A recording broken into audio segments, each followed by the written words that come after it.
Hello everyone. ఈరోజు మనం ఏం డిస్కస్ చేద్దామంటే మన మెయిన్ ఫోకస్ వచ్చి ఏపీ హిస్టరీకి సంబంధించిన క్రొనాలజీ అనేది, అంటే టైం లైన్ ఎవరి తర్వాత ఎవరు వచ్చారు, కంప్లీట్గా ఓన్లీ కింగ్స్కి సంబంధించిన విషయం మాత్రమే మాట్లాడతాం. అంతేగాని ఆ కింగ్స్ టైంలో ఏం జరిగింది, లేకపోతే కింగ్స్ ఎవరితో వార్ చేసింది కూడా ఇప్పుడు ఈ వీడియోలో మాట్లాడడం. ఎందుకంటే మిగతా ఎలిమెంట్స్ అన్నీ ఓకే, ఇప్పుడు ఒక డైనెస్టీ చదివి ఇంకో డైనెస్టీకి వెళ్ళేసరికి ఈ కింగ్స్ ఏంటని మర్చిపోతాం. సో అలా కాకుండా నేనేమనుకుంటున్నా అంటే కంప్లీట్ ఓన్లీ కింగ్స్కి సంబంధించే ఎక్స్క్లూజివ్గా ఒక వీడియో ఉంటే బాగుంటుందని చెప్పి ఇక్కడ వార్స్ని ఇంక్లూడ్ చేయట్లేదు. ఆ కింగ్స్ కాంట్రిబ్యూషన్స్ ఉంటాయి కదా, ఏమి ఇంక్లూడ్ చేయట్లేదు. వాళ్ళ ఫ్యామిలీ మెంబర్స్, సిస్టర్స్, వైఫ్స్ ఇలా అందరూ ఉంటారు కదా, వాళ్ళని కూడా ఏం ఇంక్లూడ్ చేయట్లేదు. నెక్స్ట్ వాళ్ళ టైంలో ఉన్న కోర్ట్ పొయిట్స్ ఉంటారు కదా, ఇలాంటి విషయాలు కానీ ఏం ఇంక్లూడ్ చేయట్లేదు. నెక్స్ట్ టైటిల్స్ కానీ, ఇన్స్క్రిప్షన్స్ కానీ, లేకపోతే వాళ్ళ కన్స్ట్రక్షన్స్ కానీ ఎలాంటివి కూడా, నెక్స్ట్ కాయిన్స్ కూడా, ఇలాంటివి ఏ విషయాలు చెప్పట్లేదు. అంటే ఏం చెప్తున్నాను అంటే ఒకే ఒకటి, ఓన్లీ కింగ్స్ ఏ డైనెస్టీలో ఎవరున్నారు అన్నది మాత్రమే ఇక్కడ చెప్తున్నాను అనమాట. ఇది లాస్ట్ మినిట్ రివిజన్ ఉంది అనుకున్నప్పుడు ఒక్కసారి ఇది గ్లాన్స్ ఇవ్వండి, అప్పుడు క్లారిటీగా ఆబ్జెక్టివ్ ఎగ్జామ్కి అయితే చాలా యూజ్ అవుతుంది. అందుకని ఓన్లీ కింగ్స్ వరకే మాట్లాడుతున్నాం. సరే, కరెక్టే, కానీ ఓన్లీ ఏపీ కింగ్సే చూస్తూ పోతే మనకి ఇంటర్లింకింగ్ తెలీదు. అంటే ఓల్డ్ తీసేసేయండి, ఓల్డ్ హిస్టరీ ఇక్కడ మనం మాట్లాడట్లేదు. బట్ ఏపీ హిస్టరీలో ఈ విషయం జరుగుతోంది అంటే మీకు ఇండియాలో ఏం జరిగిందో కూడా కాంటెంపరీగా తెలిస్తే ఇక్కడ బాగుంటుంది అని నేను అనుకుంటున్నా. ఓకే, సో ఈ రెండింటిని కలిపి ఒకసారి చూద్దాం. తర్వాత ఏపీ ఇండియా రెండు కలిసి ఇప్పుడు 1857 సిపాయి మీటింగ్ తర్వాత ఏమైంది, ఆటోమేటిక్గా మీకు అందరికీ ఐడియా ఉంటుంది ఏంటి, యూరోపియన్స్ వీళ్ళ ఇష్యూసే ఉంటాయి ఇవంతా. ఈ సబ్జెక్ట్ అంతా అయిపోయిన తర్వాత ఏమవుతుంది, మనకు ఇండిపెండెన్స్ అన్నది వచ్చింది. ఇండిపెండెన్స్ వస్తే ఇండియా ఏంటి అన్నది ఓకే, ఇండియా ప్రైమ్ మినిస్టర్స్ ఏంటి, ప్రెసిడెంట్స్ ఏంటి, అదంతా వేరు. ఇక్కడ దీనికి ఒక సప్లిమెంటరీగా నేనేమనుకుంటున్నా అంటే ఏపీకి సంబంధించిన చీఫ్ మినిస్టర్స్ ఉంటారు కదా, వాళ్ళని కూడా ఇక్కడ ఇంక్లూడ్ చేద్దాం అనుకుంటున్నా. సో ఈ వీడియోలో మనకి ఏమేమి విషయాలు తెలుస్తాయంటే ఇండియా క్రొనాలజీ తెలుస్తుంది, ఏపీ క్రొనాలజీ తెలుస్తుంది, అలాగే ఏపీ సీఎంస్ క్రొనాలజీ తెలుస్తుంది. ఓన్లీ నేమ్స్ మాత్రమే ఉంటాయి ఈ వీడియోకి సంబంధించి, ఇంకేమీ ఉండదన్నమాట, ఓన్లీ నేమ్స్. ఓకే, సరే చూద్దాం. ఫస్ట్ ఎక్కడ స్టార్ట్ అవుతుంది మనకు, ఇది ఒకసారి మీకు రెఫరెన్స్గా ఉంటుందని నేను ఇచ్చాను. బట్ ఈ పిక్చర్ తీసుకోండి, ఇదైతే ఇంకొంచెం క్లారిటీగా ఉంటుంది. వేరే కలర్ తీసుకుందాం, ఇక్కడ ఇప్పుడు రెడ్ తీసుకుందాం. మనకి ఏంటి, స్టోన్ ఏజ్, మెటల్ ఏజ్, అవునా? మెటల్ ఏజ్ మళ్ళీ రెండుగా డివైడ్ చేసుకుంటాం, ఏంటి, బ్రాంజ్ ఏజ్ గాను ఐరన్ ఏజ్ గాను. ఓకే రైట్, మెటల్ ఏజ్కి క్లారిటీ వచ్చేసింది. ఇప్పుడు స్టోన్ ఏజ్ చూద్దాం. స్టోన్ ఏజ్ ఇక్కడ నుంచి చూద్దాం. స్టోన్ ఏజ్ ఇలా ఉంది అన్నప్పుడు ఏంటి, స్టోన్ ఏజ్ని మళ్ళీ మనము ప్యాలియోలిథిక్, మీసోలిథిక్, నియోలిథిక్గా కన్సిడర్ చేయొచ్చు. ప్యాలియోని కూడా మళ్ళీ 3 సెగ్మెంట్స్గా, అంటే lower palaeo, upper palaeo, lower palaeo, middle palaeo, upper Palaeolithic. Okay, ఇక్కడ క్లారిటీ ఉంది కదా. అంటే ఏమైంది, హ్యూమన్ అనేవాళ్ళు ఎవాల్వ్ అయ్యేటప్పుడు ఫస్ట్ స్టోన్ ఏజ్ వచ్చింది, తర్వాత బ్రాంజ్ ఏజ్ వచ్చింది, తర్వాత ఐరన్ ఏజ్ వచ్చింది. ఈ స్టోన్ ఏజ్ని మనం ఎట్లా డివైడ్ చేసుకున్నాము అంటే ప్యాలియోగాను, మీసోగాను, నియోగాను. ఆ ప్యాలియోని మళ్ళీ 3 సెగ్మెంట్స్గా lower, middle, upper palaeolithic age గాను కన్సిడర్ చేసాం. అంటే మనకేంటి అప్పుడు దాకా ఎలాంటి ఎవిడెన్స్లు కానీ ఏమీ దొరకకుండా ఉన్నాయన్నమాట. అందుకని మన యాన్సిస్టర్స్, హిస్టోరియన్స్ ఏం చేశారంటే మనకు ఎలాంటి ఎవిడెన్స్ దొరకని ఏజ్ ఒకటి, మనకి ఎవిడెన్స్ దొరకనంత మాత్రాన అక్కడ లైవ్లీహుడ్ వీళ్ళందరూ లేరని కాదు కదా, ఉన్నారు, ఏదో జరిగింది, బట్ మనకు తెలియదు. ప్రోటో అంటే వాళ్ళు ఉన్నారు, వాళ్ళు ఏదో చెప్పారు, కానీ అది మనకు అర్థం కావట్లేదు, అంటే దాన్ని మనం డెసిఫర్ చేయలేకపోతున్నాం. ఇప్పుడు సపోజ్ మనము అశోకాస్ రాక్ ఎడిక్టే తీసుకుంటే అశోక రాక్ ఎడిక్ట్ని మొన్న దాకా మనం డెసిఫర్ చేయలేకపోయాం. అక్కడ ఏం స్క్రిప్ట్ ఉంది, కరోష్టినా, బ్రహ్మీ లిపి, దేవనాగరి లిపి ఏంటని కూడా మనకు అర్థం కాలేదు. అట్లాగే ఐవీసీ వాళ్ళది కూడా వాళ్ళకు ఒక లిపి ఉంది, బొమ్మల లిపి, కానీ అది ఏంటో మనం డెసిఫర్ చేయలేకపోతున్నాం. అందుకని అది ప్రోటో హిస్టరీ. అంటే ఎవిడెన్స్ ఉంది, బట్ మనం డిస్కస్ చేయలేదు. హిస్టరీ దీనికి మనం డిస్కస్ చేయగలుగుతున్నాం కూడా. అంటే మనం కంప్లీట్గా ఏం చేస్తున్నాం ఇక్కడ, ఒక మనిషి అంటే తను పుట్టినప్పటి నుంచి ఆది మానవుడు పీరియడ్, ఆ పీరియడ్ తర్వాత ఇప్పుడు మన హిస్టరీలోకి ఎంటర్ అయ్యే ట్రాన్సిషన్ పీరియడ్ అంతా ఇక్కడ చూస్తాం. అంటే స్టోన్ ఏజ్లో ఎలా ఉన్నాడు, తర్వాత మెటల్ ఏజ్కి వచ్చాడు, కరెక్టే. ఇక్కడ మనకున్న ఎవిడెన్సెస్ బట్టి స్టోన్ ఏజ్ మొత్తాన్ని మనం ఏమంటున్నాం, ప్రో హిస్టరీగా డివైడ్ చేసాము. ఎందుకంటే మనకు ఎలాంటి ఎవిడెన్సులు కానీ ఇలాంటి దొరకలేదు, ప్రో హిస్టరీ. తర్వాత ఏం చేసాం, బ్రాంజ్ ఏజ్ని ప్రోటో హిస్టరీ అని చెప్పాము. తర్వాత ఐరన్ ఏజ్ని ఏమని చెప్పాము, హిస్టరీగా చెప్పాము. ఇప్పుడు స్టోన్ ఏజ్లో మనం ఏమన్నాము, పాలియోలిథిక్ అన్నాం. పాలియోలిథిక్లో upper, middle, lower, middle, upper. Lower 17 లక్షల సంవత్సరాల నుంచి 1,00,000 సంవత్సరాల వరకు లోయర్ అన్నాం. మిడిల్ పాలియోలిథిక్ 1,00,000 సంవత్సరాల నుంచి 40,000 వరకు అన్నాం. అప్పర్ పాలియోలిథిక్ వచ్చి 40,000 నుంచి 10,000 సంవత్సరాల క్రితం వరకు చెప్పాం.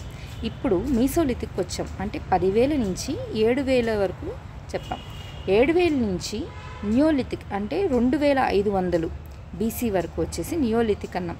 ఈ 2500 బీసీ నుంచి 1500 బీసీ వరకు వచ్చి బ్రాంజ్ ఏజ్ అంటున్నాం. 1500 బీసీ నుంచి 600 బీసీ వరకు వస్తే దాన్ని ఐరన్ ఏజ్ అంటున్నాం.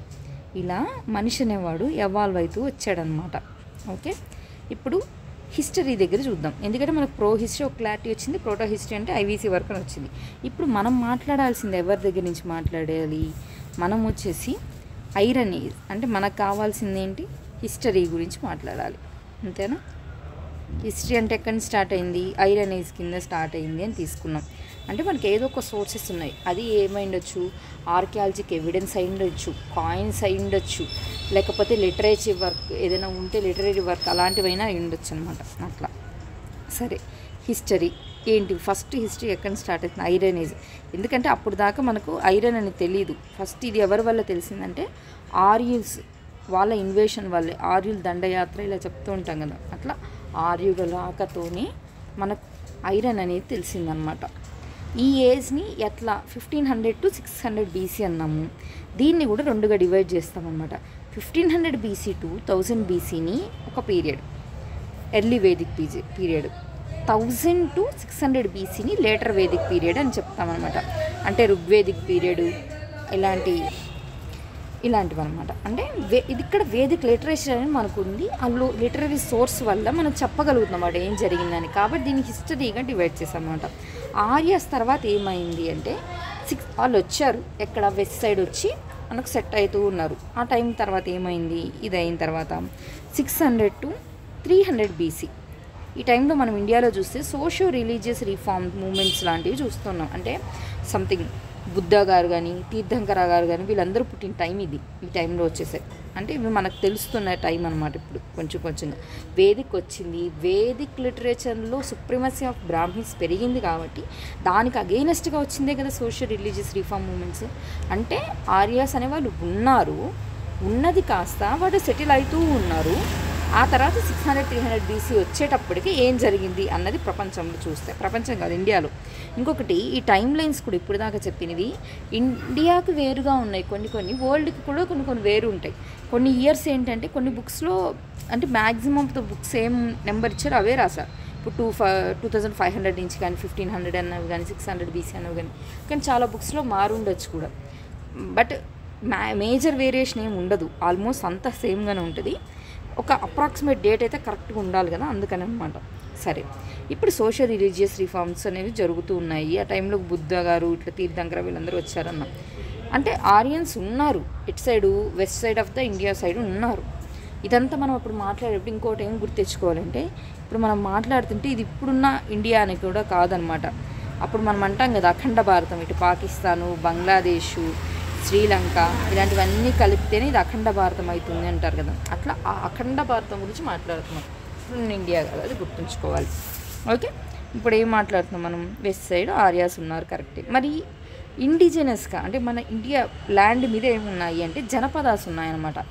ఈ జనపదాస్ ఎట్లా మొనార్కియాలు ఉన్నాయి, రిపబ్లిక్ కూడా ఉన్నాయన్నమాట. అంటే గణతంత్ర రాజ్యాలు ఉన్నాయి, వారసత్వంగా ఉన్నవి ఉన్నాయి. వారసత్వంగా అంటే కొంచెం బార్బేరియన్ కల్చర్ లాగే ఉంటుంది. అదే గణతంత్ర అంటే కొంచెం నువ్వు ఇంటెలెక్చువల్గా డెమోక్రసీ అంటూ సంథింగ్ ప్రోగ్రెసివ్ వైపు ఉంటాయి. వాటిల్లో ఏమన్నారు, షోడశ జనపదాలు అన్నారు. అంటే 16 జనపదాలే కాంటూ ఈ షోడశ జనపదాలు మాత్రం రిపబ్లిక్ అనమాట. ఆ రిపబ్లికన్ స్టేట్స్లో మగధ, కుషి, ఇంకా పాంచాల, ఇంకా కొన్ని ఉన్నాయి కదా, అస్మక, బోధను, అవంతి, ఇలాంటివి. అవి కూడా క్వశ్చన్స్ వచ్చే ఛాన్స్ ఉంటుంది, అవి కూడా చూసుకోవాలి. ఇలాంటి వాటిల్లో అప్పుడు బాగా హైలైట్ అయినది ఏంటి, మగధ. కాబట్టి మనం హిస్టరీ స్టార్ట్ చేసినప్పుడు అందుకని ఈ మగధ కింగ్డమ్ నుంచి స్టార్ట్ చేస్తున్నాం అనమాట. ఇప్పటికైతే ఈ గ్యాప్స్ చాలామందికి కొంచెం గ్యాప్స్గా ఉంటుంది హిస్టరీలో, ఇవైతే క్లియర్ అయింది అనుకుంటున్నా. ఇప్పుడు మనం మగధ నుంచి ఇప్పుడు రొటీన్గా మనం మాట్లాడే హిస్టరీ గురించి మాట్లాడదాం. ఓకే, చూడండి ఇప్పుడు మగధ. ఇంకా డీటెయిల్ ఎక్స్ప్లెనేషన్ ఏమి ఉండదు, ఏ కింగ్డమ్ తర్వాత ఏమొచ్చింది అన్నది మనకు క్లారిటీ ఉండడానికి మాత్రమే ఇది చెప్పా కదా. ఫస్టే ఇదొక గ్లాన్స్ అని. ఫస్ట్ బృహద్రుద డైనెస్టీ అనేది ఉంది, కానీ ఇది ఎక్కువగా ఏమీ మనం ఫేమస్ అయితే కాదు, బట్ బృహద్రుద డైనెస్టీ అనేది ఉంది. తర్వాత ఇది కోడ్ గుర్తుపెట్టుకోండి, హాసిని అని చెప్పి. హాసిని ఎందుకు చెప్పానంటే హార్యంక, శిశునాగ, నందాసు వీళ్ళని ఏమంటాం మనం, నవనందలు అని కూడా అంటుంటాం కదా. వాళ్ళు నవనందులు అనేవాళ్ళు, వాళ్ళందరూ అన్నదమ్ములా లేకపోతే ఒకరి తర్వాత వచ్చిన సన్ను, ఫాదర్ అట్లనా అని కూడా క్లారిటీ లేదు. బట్ లాస్ట్లో అయితే ఒక అతను ఉన్నారు, అతని పేరు ధననంద. ఈ ధననంద ఏం చేస్తారు, ఒక బ్రాహ్మణ్ వైఫ్ అమ్మాయిని ఏదో చీట్ చేస్తారు అన్నట్టుగా. తర్వాత చంద్రగుప్త మౌర్య పుట్టాడు, ఆయన బయట బతుకుతూ ఉంటాడు. అప్పుడు ఏం చేస్తారు, కౌటిల్యుడు అదే మన చాణుక్యుడు ఆయన శబ్దం చేసి ఆ టైంలో ఆయన్ని తీసుకొచ్చి వీళ్ళిద్దరి కొలాబరేషన్స్తో మౌర్య కింగ్డమ్ అనేది ఒకటి ఎస్టాబ్లిష్ అయింది అని చెప్తాం కదా. సో మౌర్య కింగ్డమ్ అనమాట. ఈ మౌర్య కింగ్డమ్ ఆ టైంకి ఇటు ఏం జరుగుతుందో చూడాలి. ఇప్పుడు హార్యంక, శిశునాగ, నంద ఉన్నారు కదా, ఆ టైంకి ఏమవుతుందంటే పర్షియా అంటే ఇరాన్ ఏంటి, షియా డామినేటెడ్ స్టేట్ కదా, కన్జర్వేటివ్ ఇస్లామిజం అంటాం కదా, అట్లా షియా డామినేటెడ్. ఇప్పటికి కూడా ఎగ్జిస్టింగ్ వరల్డ్లో షియా డామినేషనే ఉంటుంది పర్షియాలో. పర్షియా అంటే జర్మనీ, అది ఎప్పుడు చూస్తాం మనం, వరల్డ్ వార్స్ ఆ టైంలో చూస్తాం. అది వేరు ఇది వేరు. ఓకే, ఫస్ట్ హాసిని డైనెస్టీ ఉన్నప్పుడే ఇరాన్ అనే వాళ్ళతో మనకు జరుగుతూ ఉందన్నమాట ఇష్యూస్. తర్వాత మౌర్యాస్ వచ్చారు. ఏదైతే ఇండియాలో అఖండ భారతాన్ని రూల్ చేసిన డైనెస్టీ ఏదైనా ఉంది ఫస్ట్ అంటే అది మౌర్యులు అనమాట. మౌర్యులు కాంటెంపరీగా ఎవరున్నారు, ఇటు చూస్తే మన వెస్ట్ సైడ్ ఎవరైనా వచ్చున్నారా అంటే, ఎందుకంటే మన వెస్ట్ సైడే కంట్రీస్కి మిగతా ఉన్న పెనిన్సులర్కి కనెక్షన్ ఉంది. కాబట్టి మ్యాక్సిమం ఏదైనా దండయాత్రలు జరిగితే ఈ వాయువ్య భారతంలోనే జరుగుతాయి. అందుకని అనమాట ఎప్పుడు ఇష్యూస్ అటే వస్తుంటాయి. పర్షియాకి వచ్చేసి ఎవరున్నారు, సైరస్ అనే కింగ్ వచ్చాడు, డేరియస్ వచ్చాడు. తర్వాత మెసిడోనియా నుంచి అలెగ్జాండర్ జరుగుతుంది కదా. ఎప్పుడు కౌటిల్యుడు, చాణక్యుడు, అదే కౌటిల్యుడైనా చాణక్యుడైనా ఎవరైనా ఒకటే కదా, ఈయన చంద్రగుప్త మౌర్యని తీసుకెళ్ళి అలెగ్జాండర్ దగ్గరికి వెళ్తే అలెగ్జాండర్ ఈయన చూసి వార్ కూడా చేయకుండా వెళ్ళిపోతాడని ఆ అలెగ్జాండర్ అనమాట, అలెగ్జాండర్ ది గ్రేట్. ఇది జరిగింది.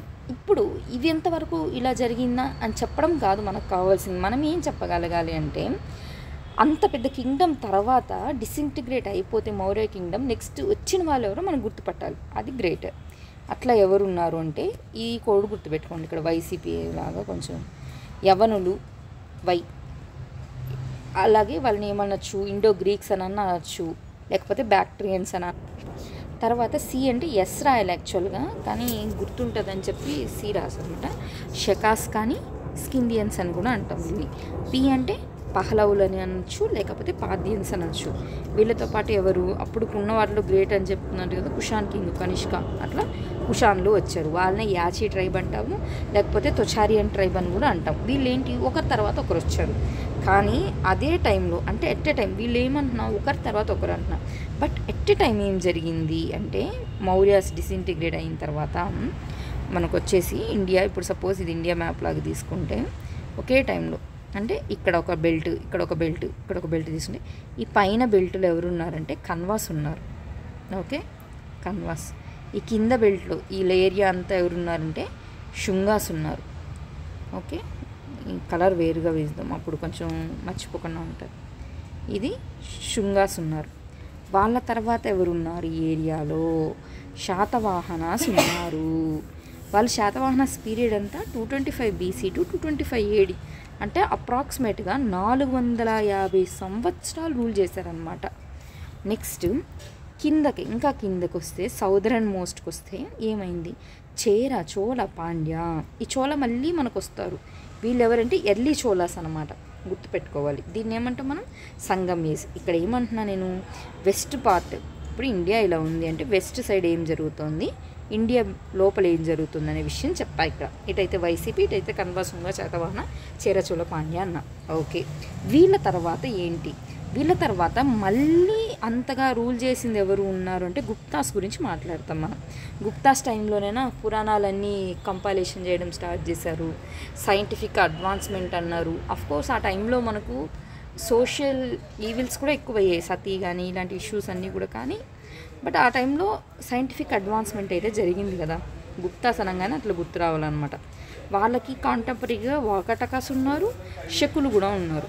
ఫస్ట్ వచ్చారు కదా శకులు, స్కిందియన్స్ అంటే ఈ శకులు ఉన్నారు. వీళ్ళు అయిపోయిన తర్వాత ఇప్పుడు ఎవరు అంటే పోస్ట్ గుప్తా ఎవరు అన్నది క్వశ్చన్. పోస్ట్ గుప్తా అంటే ఇక్కడ మనకి ఏం మూవీ గుర్తు రావాలంటే, నేను చాలా వీడియోస్లో ప్రీవియస్ కూడా ఇప్పుడు చెప్తున్నా, అన్నవరం మూవీ. అంటే ఒక అన్న చెల్లెల కోసం చేసే గొడవ ఇది. ఏంటి అంటే పుష్యభూతి డైనెస్టీ వాళ్ళు, మౌకరి డైనెస్టీ, అలాగే కామరూప. ఇక్కడ ఏం జరిగిందో అంతా చెప్పట్లేదు, జస్ట్ ఆ టైంలో ఉన్న కంటెంపరీ కింగ్డమ్సే చెప్తున్నాను. పుష్యభూతికి ఎవరు, మన హర్ష.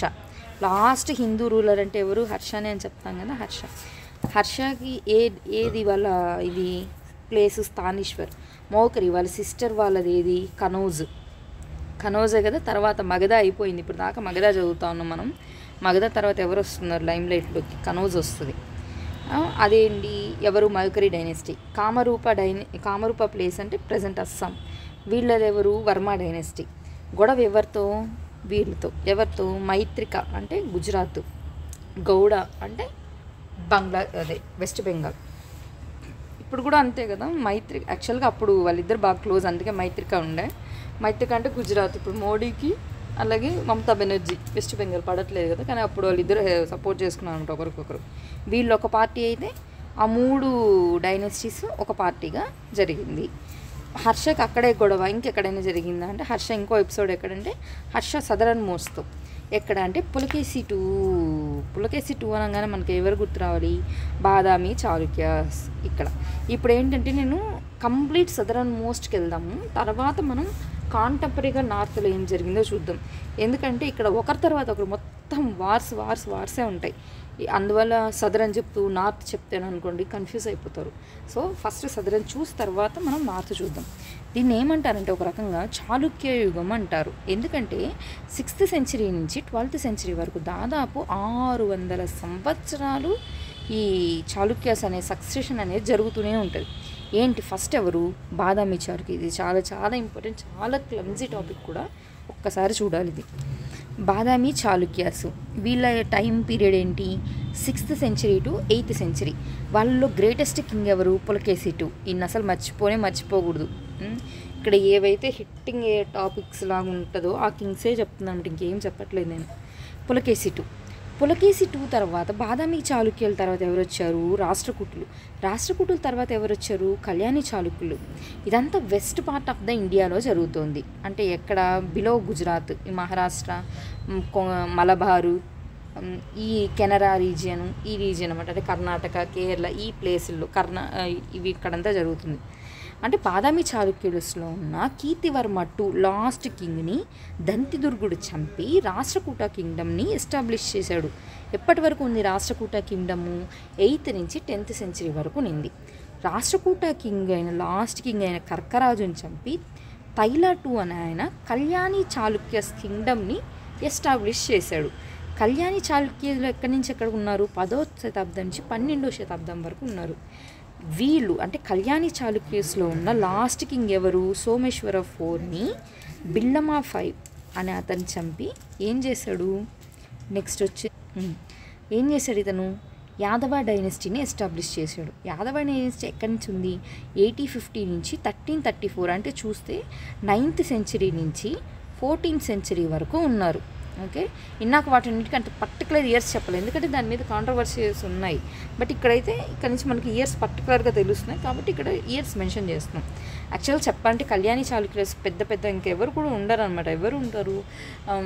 విక్రమాదిత్య 4, విక్రమాదిత్య 6, వాళ్ళకు ముందు కుసుమాయుధుడు, అంతే. పెద్ద ఎక్కువ రోజులేం లేదు, అందుకే 10th to 12th centuryనే ఉంది. మోర్ ఓవర్ ఏంటి, లాస్ట్ కింగ్ అయిన సోమేశ్వర 4ని బిల్లమ్మ 5 చంపేసి యాదవ డైనెస్టీ ఎస్టాబ్లిష్ చేసుకుంటారు అనమాట. యాదవ డైనెస్టీ అనగానే మీకు ఇదేం సినిమా ఇది, అదేంది, మహమ్మద్ బిన్ తుగ్లక్ ఉంటాడు, పద్మావతి మూవీలో ఫస్ట్ వాడిని ఒక పెద్ద అంటే హీరో ఇంత క్రూరంగా ఉన్నాడు అని చెప్పాలనుకుంటే అతన్ని చూపించినప్పుడే ఫస్ట్ సీన్లో చూపిస్తారు. ఒక అమ్మాయిని నన్ను పెళ్లి చేసుకో అని చెప్పి వాళ్ళు బలవంతం చేస్తూ ఉంటాడు. ఆ ఎవరు అక్కడ నిలబడిన అమ్మాయి ఈ యాదవ డైనెస్టీ వాళ్ళనే. అంటే ఈ యాదవ డైనెస్టీ ఎవరు తీసుకున్నారు అంటే నెక్స్ట్ మహమ్మద్ బిన్ తుగ్లక్ టైంలో వాళ్ళు క్యాప్చర్ చేసేస్తారు. కానీ మనం ఇప్పుడు మెడివల్లో ఎవరు దేని క్యాప్చర్ చేశారని అంత ఎక్స్క్లూజివ్గా మాట్లాడట్లేదు, బట్ ఎవరి తర్వాత ఎవరు వస్తున్నారు అనేది మాత్రం మాట్లాడుతున్నాం. సారీ, అతను తుగ్లక్ కాదు, అలావుద్దీన్ ఖిల్జీ. తుగ్లక్ అను అలావుద్దీన్ ఖిల్జీ. ఎవరు ఆ హీరో? రణ్వీర్ సింగ్. ఆ అమ్మాయి వాళ్ళ హస్బెండే కదా, దీపికా పదుకునే వాళ్ళ. రణ్వీర్ సింగ్ దీపికా పదుకునే వాళ్ళ హస్బెండే కదా రియల్ లైఫ్లో. ఆ సినిమాలో స్టార్టింగ్లో చూపిస్తారు. అక్కడి నుంచి ఇష్యూ అయిపోయిన తర్వాత అప్పుడు ఏం చేస్తారు, ఆయన జలాలుద్దీన్ ఖిల్జీ దగ్గరికి వెళ్తారు. తర్వాత జలాలుద్దీన్ ఖిల్జీని చంపేస్తాడు. తర్వాత వాళ్ళ కూతుర్ని పెళ్లి చేసుకుంటాడు. ఆ తర్వాత కదా పద్మావతి దగ్గరికి వెళ్తాడు. కొంచెం ఆ మూవీ అట్లా చూస్తుంటే మీకు గుర్తుంటుంది అనమాట, అందుకని గుర్తు చేసి అంతే. సరే, coming to the point, Yadava dynasty establish అయింది. ఈ యాదవ డైనెస్టీని తర్వాత ఎవరు ఆక్యుపై చేస్తారని చెప్పా, అలావుద్దీన్ ఖిల్జీ. ఇక్కడ వరకు చాలు, ఎందుకంటే ఇంక మళ్ళీ ఎక్కువ పోతే మళ్ళీ మనం ఏమంటారు మెడివల్ని ఎక్కువ డిస్కస్ చేసిన వాళ్ళమైతే ఇక్కడికి వద్దు. సరే, ఇప్పటికి యాదవ డైనెస్టీ అయింది. ఇది అయిన తర్వాత ఏమైంది అంటే ఒక్కసారి ఇప్పుడు నార్త్లో ఏం జరిగిందో చూసుకొని వద్దాం. నార్త్లో ఆ టైంకి ఏం జరిగింది, ఇది ఇట్లా రాసుకోండి. ఇదైతే కొంచెం క్లారిటీ ఉంటుంది. జీపీఎస్ అని గుర్తుపెట్టుకోండి. ఇక్కడ ఇది వచ్చి సీజీ అంటే కంప్యూటర్ గ్రాఫిక్స్ అని గుర్తుపెట్టుకోండి. జీ అంటే ఎవరు? గుర్జర ప్రతిహారులు. పి అంటే మాల్వా పరమార్లు. ఎస్ అంటే సోలంకీస్. జీ అంటే గహద్వాల్స్. సి అంటే వీళ్ళు చౌహాన్స్ అనమాట. గహద్వాలు చౌహాన్ వీళ్ళ మామాళ్ళు కూడా ఒప్పుడే కదా పోయి ముస్లిమ్స్ వాళ్ళ ఈయన పోయి పిలవడము, తర్వాత చౌహాన్ని చంపేయడము, ఇవన్నీ జరుగుతుంది. సో చూసుకోవాలన్నమాట. అంటే రాజ్పుత్ పీరియడ్ గురించి మాట్లాడుతున్నాను చెప్పాలంటే. ఈ రాజ్పుత్ పీరియడ్ ఎప్పటి నుంచి ఉంది? 750 నుంచి 1250, అంటే 8th century నుంచి 13th century వరకు వీళ్ళ జరిగింది అన్నది అయితే క్లారిటీ ఉంది కదా. వీళ్ళ తర్వాత ఇక్కడ నుంచి ఇక్కడ చూడండి ఇప్పుడు ఏం జరిగింది. ఇక్కడ ఎర్లీ మెడివల్ మహమ్మద్ బిన్ ఏ ఇయర్లో వచ్చారు? 717లో వచ్చాడు, 712లో వచ్చాడు. 718 ADస్లో. తర్వాత ఎవరు వచ్చారు? గజనీనా గోరీనా ఫస్ట్ వచ్చింది? గజనీ వస్తాడు. గజనీ 1000 నుంచి 1027 వరకు. తర్వాత ఎవరు వస్తారు? గజనీ వచ్చాడు కానీ రిలీజియస్గా తను ఎక్స్పాండ్ అని అనుకోలేదు. గోరీ ఇదేం సినిమా?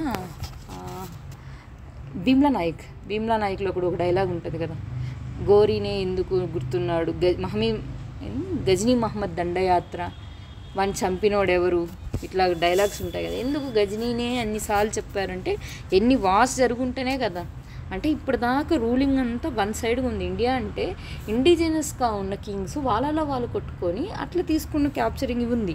బట్ ఫస్ట్ టైం ఏంటి, వేరే దేశం వాళ్ళ దగ్గర నుంచి దండయాత్రలు స్టార్ట్ అవుతున్నాయి. అది చూడాలన్నమాట. ఇక్కడ నార్మల్గా చెప్పేస్తున్నాం కానీ ఇది చాలా టసల్ పీరియడ్ అనమాట ఇండియన్ హిస్టరీలో. గజనీ తర్వాత గోరీ 1175 to 1206. ఇక్కడ మనం పక్కా గుర్తుండాల్సిన వార్స్ ఏంటంటే 2, తరాయిన్ వారు, తరాయిన్ 2 వారు అనమాట. వేరే కలర్ తీసుకుందాం ఆల్రెడీ, లేకపోతే కన్ఫ్యూషన్గా ఉంటుందేమో. తరాయిన్ 1, తరాయిన్ 2 మర్చిపోకూడదు కొన్ని వార్స్ మనం. అలాగే ఇక్కడ తరాయిన్ 1, తరాయిన్ 2 తర్వాత నెక్స్ట్ పానిపట్ వార్స్. ఈ పానిపట్ వార్స్ కూడా మర్చిపోకూడదు. నెక్స్ట్ నాదిర్ షా దండయాత్ర ఏ ఇయర్లో జరిగింది. ఎందుకంటే కొన్ని వార్స్ ఏంటంటే అలా తిప్పేసింది ఇండియన్ హిస్టరీని చెప్పాలంటే, అలాంటి వార్స్ ఇది. సరే, తరాయిన్ ఎప్పుడు జరిగింది? తరాయిన్ 1 1191లో జరిగింది, 1191లో. తరాయిన్ 2 1192లో జరిగింది. 91లో చౌహానే గెలుస్తాడు. గోరీకి చౌహాన్ దాంట్లో. తరాయిన్ 2లో మాత్రం ఓడిపోతాడు. 1192లో జరిగింది ఈ వారు. ఈ టైంలో చౌహాన్ చనిపోతారు, గోరీ గెలుస్తాడు. అంతే కదా, ఇదే కదా ఇండియన్ హిస్టరీని ఇలా రివర్స్ చేసేసింది. అదే లేటర్ మెడివల్ అన్న చదువుకుందాం, లేకపోతే మెడివల్ పీరియడ్ అన్న స్టార్ట్ చేస్తాం. ఇక్కడి నుంచి స్టార్ట్ అవుతుంది. ఇది ఇంకో ఎరా అనమాట. ఫస్ట్ ఎవరిది ఇది? ఢిల్లీ సుల్తనాట్స్ స్లేవ్ డైనెస్టీ 1206 నుంచి 1290 వరకు. ఈ ఇయర్స్ నేను కొన్ని నెంబర్స్ రాసా కదా, ఆ నెంబర్స్ అన్ని ఫింగర్ టిప్స్ మీద ఉండాలి. ఎన్నిసార్లు ప్రాక్టీస్ చేస్తారు చేయండి. ఒకసారి రాలేదు చేయండి, 2 సార్లు, బట్ 8 టైమ్స్ చేస్తే 9th టైం కన్నా రాదా? ఖచ్చితంగా వస్తుంది. కాబట్టి చేయండి, ఏం కాదు, వస్తుంది. ఎందుకంటే ఇవి అంత ఇంపార్టెంట్. అందుకని ఇప్పుడు మనం ఇండియన్ హిస్టరీ చదువుతాం, ఎవరి తర్వాత ఎవరు వచ్చారో చెప్పలేనంతగా ఉన్నామంటే ఇప్పుడు ఒకటి చదువుతాము, ఇంకా అది కంప్లీట్గా మర్చిపోవడమేనా? మళ్ళీ నెక్స్ట్ ఏంటో కూడా చూసుకోవాలి కదా. సో క్లారిటీ ఉండాలి ఎవరి తర్వాత ఎవరు. ఫస్ట్ ఎవరు? Slave dynasty. తర్వాత ఖిల్జీ తర్వాత తుగ్లక్స్ తర్వాత సయ్యద్స్ తర్వాత లోడీస్. ఓకే, 1206 నుంచి 1290 వరకు స్లేవ్ డైనెస్టీ. 1290 నుంచి 1320 వరకు ఖిల్జీస్ ఉన్నారు. 1320 నుంచి 1414 వరకు తుగ్లక్స్ ఉన్నారు. 1414 నుంచి 1451 వరకు సయ్యద్స్ ఉన్నారు. 1451 నుంచి 1526 వరకు లోడీస్ ఉన్నారు. ఈ 1526 గుర్తుపెట్టుకోండి. మొఘల్స్ ఎస్టాబ్లిష్మెంట్ జరగడానికి ఇదే ఇయరు ల్యాండ్ మార్క్ ఇయరు. అట్లాగే బహమనీస్ కంప్లీట్గా జీరో అయిపోయిన ఇయర్ కూడా 1526. బహమనీసే అయిపోలేదు ఇక్కడ. ఇంకోటి ఇప్పుడు మనం చెప్పేవాళ్ళు ఎవరు? ఢిల్లీ సుల్తనట్స్ కూడా ఈ ఇయర్తోని తుడిచిపెట్టుకొని వెళ్ళిపోయారు అందరూ. ఎవరు వీళ్ళిద్దరూ పోతే ఎవరు వచ్చారు అంటే ఇక్కడ వచ్చిన కింగ్స్ ఎవరు? మొఘల్స్. వీళ్ళు వచ్చారండి ఇప్పుడు మొఘల్స్ హీరోస్. ఈ మొఘల్స్ని 2గా డివైడ్ చేసుకోవచ్చు కదా, early Mughals, later Mughals. Early Mughals ఎవరు? గ్రేట్ మొఘల్స్ అంటే మనకు తెలిసిన వాళ్ళు ఎవరు? బాబరు, హుమాయూన్, వాళ్ళ కొడుకు అక్బరు, తర్వాత జహాంగీరు, వాళ్ళ కొడుకు షాజహాను, వాళ్ళ కొడుకు ఔరంగజేబ్. వీళ్ళ పీరియడ్స్ ఎప్పుడో చూడాలి. 1526 నుంచి 1530 ఎవరు? బాబరు. 1530 నుంచి 1545 వరకు ఎవరు? హుమాయూన్. 1556 నుంచి 1605 వరకు అక్బర్. ఈ మధ్యలో పీరియడ్ ఎవరు? షేర్షా సూరి అంటాం కదా, ఆయన రూల్ చేసిన పీరియడ్ అది. ఇప్పుడు ఇప్పుడైనా కాదు. అక్బర్ మళ్ళీ ఎప్పుడు అంటే వాళ్ళ తాతయ్య అవుతారు కదా, బాబర్కి అక్బర్కి రిలేషన్ తాతయ్య కదా, అంటే 30 ఏళ్ళ తర్వాత జరిగింది. 1526 1556. మనకేంటంటే 26 56 36 ఈ నెంబర్ చాలా దగ్గరలో వస్తాయి చాలా కింగ్డమ్స్కి. So confuse అవుతుంటాం. అందుకని మళ్ళీ అంత స్ట్రెస్ చేసేప్పుడు మీరు కూడా 26 లీగ్ వచ్చినప్పుడు చూసుకొని రాసుకోవాలి. అక్బర్ తర్వాత ఎవరు వచ్చారు? జహాంగీర్ 1605 నుంచి 1627 వరకు. షాజహాన్ 1627 నుంచి 1658 వరకు. ఔరంగజేబు 1658 నుంచి 1707 వరకు. ఔరంగజేబు అనగానే ఇంకో కింగ్ కూడా గుర్తు రావాలి. ఎవరు గుర్తు రావాలి? శివాజీ అంటే మరాఠా కింగ్డమ్, అంతేనా? మరాఠాలది ఏంటి? ఫస్ట్ శివాజీ రూల్ చేశారు. శివాజీ తర్వాత ఎవరు? వాళ్ళ కొడుకు, వీళ్ళందరిది ఔరంగజేబు పట్టుకొని వెళ్ళిపోవడం, అంత స్టోరీ తెలిసింది అందరికీ. సాహు వస్తారు. సాహు తర్వాత ఎవరు రూల్ చేస్తున్నారు అంటే కింగ్స్ అయిపోయిన తర్వాత ఎవరు? పీష్వాస్ రూల్ చేశారు. ఈ విషయం క్లారిటీగా గుర్తుండాలి. పీష్వా రూల్ అయిపోయిన తర్వాత ఎవరు? డిసింటిగ్రేట్ అయింది ఇది కూడా అనమాట. ఈ కింగ్డమ్ ఎలా అనేది ఇక్కడ చెప్తుంది అనమాట. ఎలా అయింది అంటే ఇదిగోండి, ఇట్లా రాసుకోండి. ఇది నేను పెట్టుకున్న కోడ్ అయితే ఇది. మీకు ఇంకేది కన్వీనియంట్ అనిపిస్తే అది చేయండి, ఇది ఇంకేం కాదు. Okay right. ఫస్ట్ నేనైతే ఏం చెప్తున్నానంటే ఇక్కడ హెచ్ రాసుకోండి, మిడిల్లో బి రాయండి. Girls high school, boys high school. ఇక్కడ ఏం చెప్తున్నారు? జిఎస్ చెప్తున్నారు. G/S ఇలాగే రాసుకోవాలి, ఎందుకంటే జీ మళ్ళీ కూడా వస్తుంది, కన్ఫ్యూజ్ అవుతాం అందుకని. తర్వాత ఏంటి? ఇలా మూడిటికి బిన్ రాయండి. హై స్కూల్ ఉంది, గర్ల్స్ బాయ్స్ ఉన్నారు, అక్కడ జిఎస్ టీచ్ చేస్తున్నారు, దాన్ని బిన్లో పడేశారని గుర్తుపెట్టుకోండి. ఎట్లా? గ్వాలియర్లో స్కిందియన్స్ ఉన్నారు, అంతే కదా, GS. బరోడాలో గైక్వాడ్స్ ఉన్నారు, BG. ఇండోర్కి వచ్చేసరికి IH. ఇండోర్లో ఎవరున్నారు? హోల్కర్స్ ఉన్నారు, NB. నాగ్పూర్లో ఎవరున్నారు? బోన్స్లేస్ ఉన్నారు. కోడ్ లేకపోయినా గుర్తుపెట్టుకుంటా అంటే వెల్ అండ్ గుడ్, ఒకవేళ ఉంటే పర్వాలేదు. ఇప్పుడు ఈ మరాఠా శివాజీకి ఔరంగజేబు ముస్లిం అంటే ఎవరు? ఈయన పక్కా సూఫీ అంటారు కదా. వీళ్ళిద్దరికి ఎక్కువ గొడవలు జరిగింది కాబట్టి ఔరంగజేబు గుర్తు రాగానే శివాజీ ఖచ్చితంగా గుర్తు రావాలి. బట్ శివాజీ ఎప్పుడు చనిపోయారు? రాచకుండుతో చనిపోయారు అంటారు కదా, 1680లో చనిపోయారు. ఔరంగజేబు 1707లో చనిపోయాడు అనమాట. సరే, వీళ్ళ టైంలో జరిగిన వార్స్ ఏమైనా ఉన్నాయంటే అక్కడ తరాయిన్ వార్ జరిగింది కదా, అలాగే వీళ్ళకి ఏమైనా జరిగిందంటే పానిపట్ ఏంటి 1526, పానిపట్ 1. ఇంక డౌట్స్ ఆలోచించడాలు ఏమి ఉండకూడదు అనమాట. ఎందుకంటే ఈ వార్స్ ఎందుకు అంత ఇంపార్టెంట్ అంటే ఇక్కడ ఏమైంది, ఒకరి చేతిలో పవర్ ఇంకొకరి చేతిలోకి వెళ్ళిపోయింది. ప్లాసీని ఎట్లా గుర్తుపెట్టుకుంటాం 1757 అనేది. ఇది కూడా తరాయిన్ 1 ఏమైంది, చౌహాన్ దగ్గర నుంచి ముస్లిం సైడ్కి వెళ్ళిపోయింది రూలింగ్ అనేది. ఇప్పుడు పానిపట్ ఏమైంది, హేము ఉంటారు కదా, హేము దగ్గర నుంచి బాబర్ చేతిలోకి వచ్చేసింది పానిపట్. అదే 1526 లోడీ వాళ్ళ టైంలోనే కదా జరుగుతుంది ఇదంతా. 1526 అయిపోయిన తర్వాత 1556 ఆడికి వెళ్ళిపోయి ఉండొచ్చు, కానీ షేర్షా సూరి టైంలో 1526 టైంలో ఎవరితో, లోడీ వాళ్ళతో బాబర్కి జరుగుతుంది. 1556 టైంలో ఎవరితో, హేముతో అక్బర్కి జరుగుతుంది. ఇక్కడ మళ్ళీ ఏంది, ట్రాన్సిషన్ అయ్యింది కదా. So 1556 important. పానిపట్ ఎక్కడ, హర్యానానే కదా. ఆయన ఎవరు, నీరజ్ చోప్రా, ఒలింపిక్ మెడల్ ఆయనది పానిపట్టే కదా. అప్పుడు గెలిచినప్పుడు మోడీ కూడా అదే మాట అన్నారు కదా, పానిపట్ వాటర్ అని చెప్పి. ఆ పానిపట్ అనమాట ఇది. పానిపట్ 1, పానిపట్ 2, పానిపట్ 3 అనమాట. ఈ ప్లేస్ ఎక్కడ ఉంది, హర్యానాలో. 1526 బాబర్కి పవర్ ఇచ్చింది, 1556లో అక్బర్కి పవర్ ఇచ్చారు. 1761 ఇక్కడ ఇంపార్టెంట్. ఇది ఎవరికి, మొఘల్కి సంబంధించింది కాదు, ఇది ఎవరికి సంబంధించింది, మరాఠాస్కి సంబంధించింది. ఆ రోజు మరాఠాస్ కానీ స్ట్రాంగ్గా ఉంటే ఇండియన్ హిస్టరీ ఇంకోలాగా ఉండొచ్చు. కానీ ఈ 1761లో జరిగిన పానిపట్ 3 వల్ల మరాఠాస్ కంప్లీట్ వీక్ అయిపోవడం వల్లే మనం ఇక్కడ వీళ్ళు రెసిస్ట్ చేయడానికి ఎవరు లేకుండా పోయారు, ఎవరిని, యూరోపియన్స్ని. బట్ జరిగింది ఎవరెవరికి, అహ్మద్ షా అబ్దాలీకి, మరాఠా వాళ్ళకి జరిగింది ఈ వార్ అన్నది. 1761లో జరిగింది, ఇది గుర్తుండాలి. నెక్స్ట్ లేటర్ మొఘల్స్ అంటే ఎవరు, బహదూర్ షా 1 నుంచి బహదూర్ షా 2 వరకు జరిగిన వాళ్ళందరూ లేటర్ మొఘల్స్. అంటే ఎవరు, బహదూర్ షా, జలంధర్ షా, ఫరూక్ షియర్, గోల్డెన్ ఫర్మోన్ ఆయనే కదా, రజా ఉద్దౌలా, నెక్స్ట్ మహమ్మద్ షా ఈయన టైంలోనే కదా. 1722లో ఎవరు, అవధులు. అక్కడ 1724లో ఇక్కడ హైదరాబాద్ ఎవరు, ఆసఫ్ జాహీ, నిజాం డైనెస్టీ.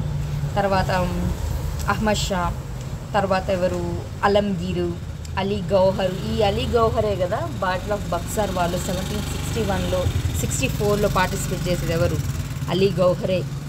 నెక్స్ట్ ఎవరున్నారు, ఇమాదుల్ ముల్క్, ఆయనే షాజహాన్ 2 అంటాం కదా. మళ్ళీ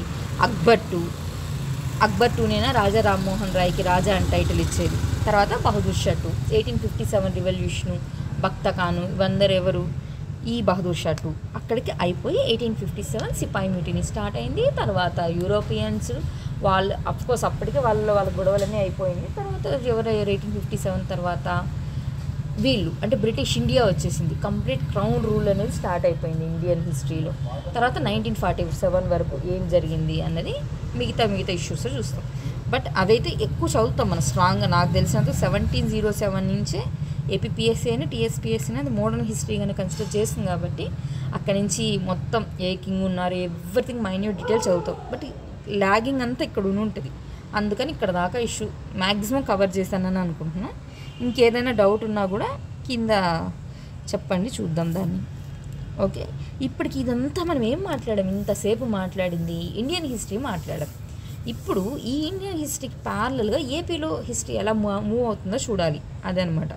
ఇప్పుడు ఇది స్ట్రాంగ్గా ఉన్నారు కాబట్టి మీకు ఇది క్లారిటీగానే ఉంటుంది. ఒక్కసారి చూడండి, అక్కడ ఏమన్నాం మనము, మౌర్యుల తర్వాత శాతవాహన వచ్చారు అన్నాం. ఇప్పుడు ఏపీలో ఏం జరిగింది, ఈ శాతవాహన తర్వాత ఎవరు వచ్చారు, ఇక్ష్వాకులు వచ్చారు. ఇక్ష్వాకుల తర్వాత ఎవరు వచ్చారు, బృహత్బలాయన్లు, శాలంకాయన్లు, విష్ణుకుండిలు, ఆనంద గోత్రికలు.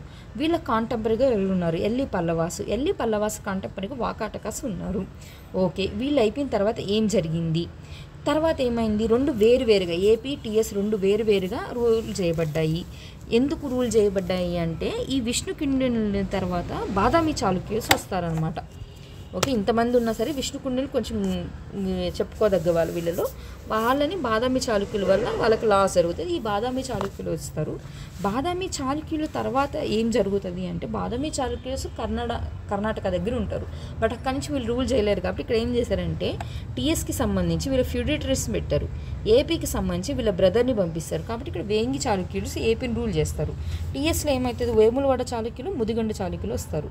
వీళ్ళ తర్వాత బాదామి చాళుక్యులు తర్వాత నాకు ఇండియన్ హిస్టరీ చూసాం కదా, ఎవరు వచ్చారు, రాష్ట్రకూటాస్ తర్వాత కళ్యాణి చాళుక్యస్ ఉన్నారు. రాష్ట్రకూటాస్లో ఉన్న కృష్ణ టూ ఏం చేస్తాడు, కొరవి అనే ప్లేస్ని చాళుక్య భీమాతో, ఇతనెవరు చాళుక్య భీమా, వేంగి చాళుక్యులు, ఇతనితో యుద్ధం చేస్తారు. ఏ యుద్ధం, నిరువద్యపురం యుద్ధం అని.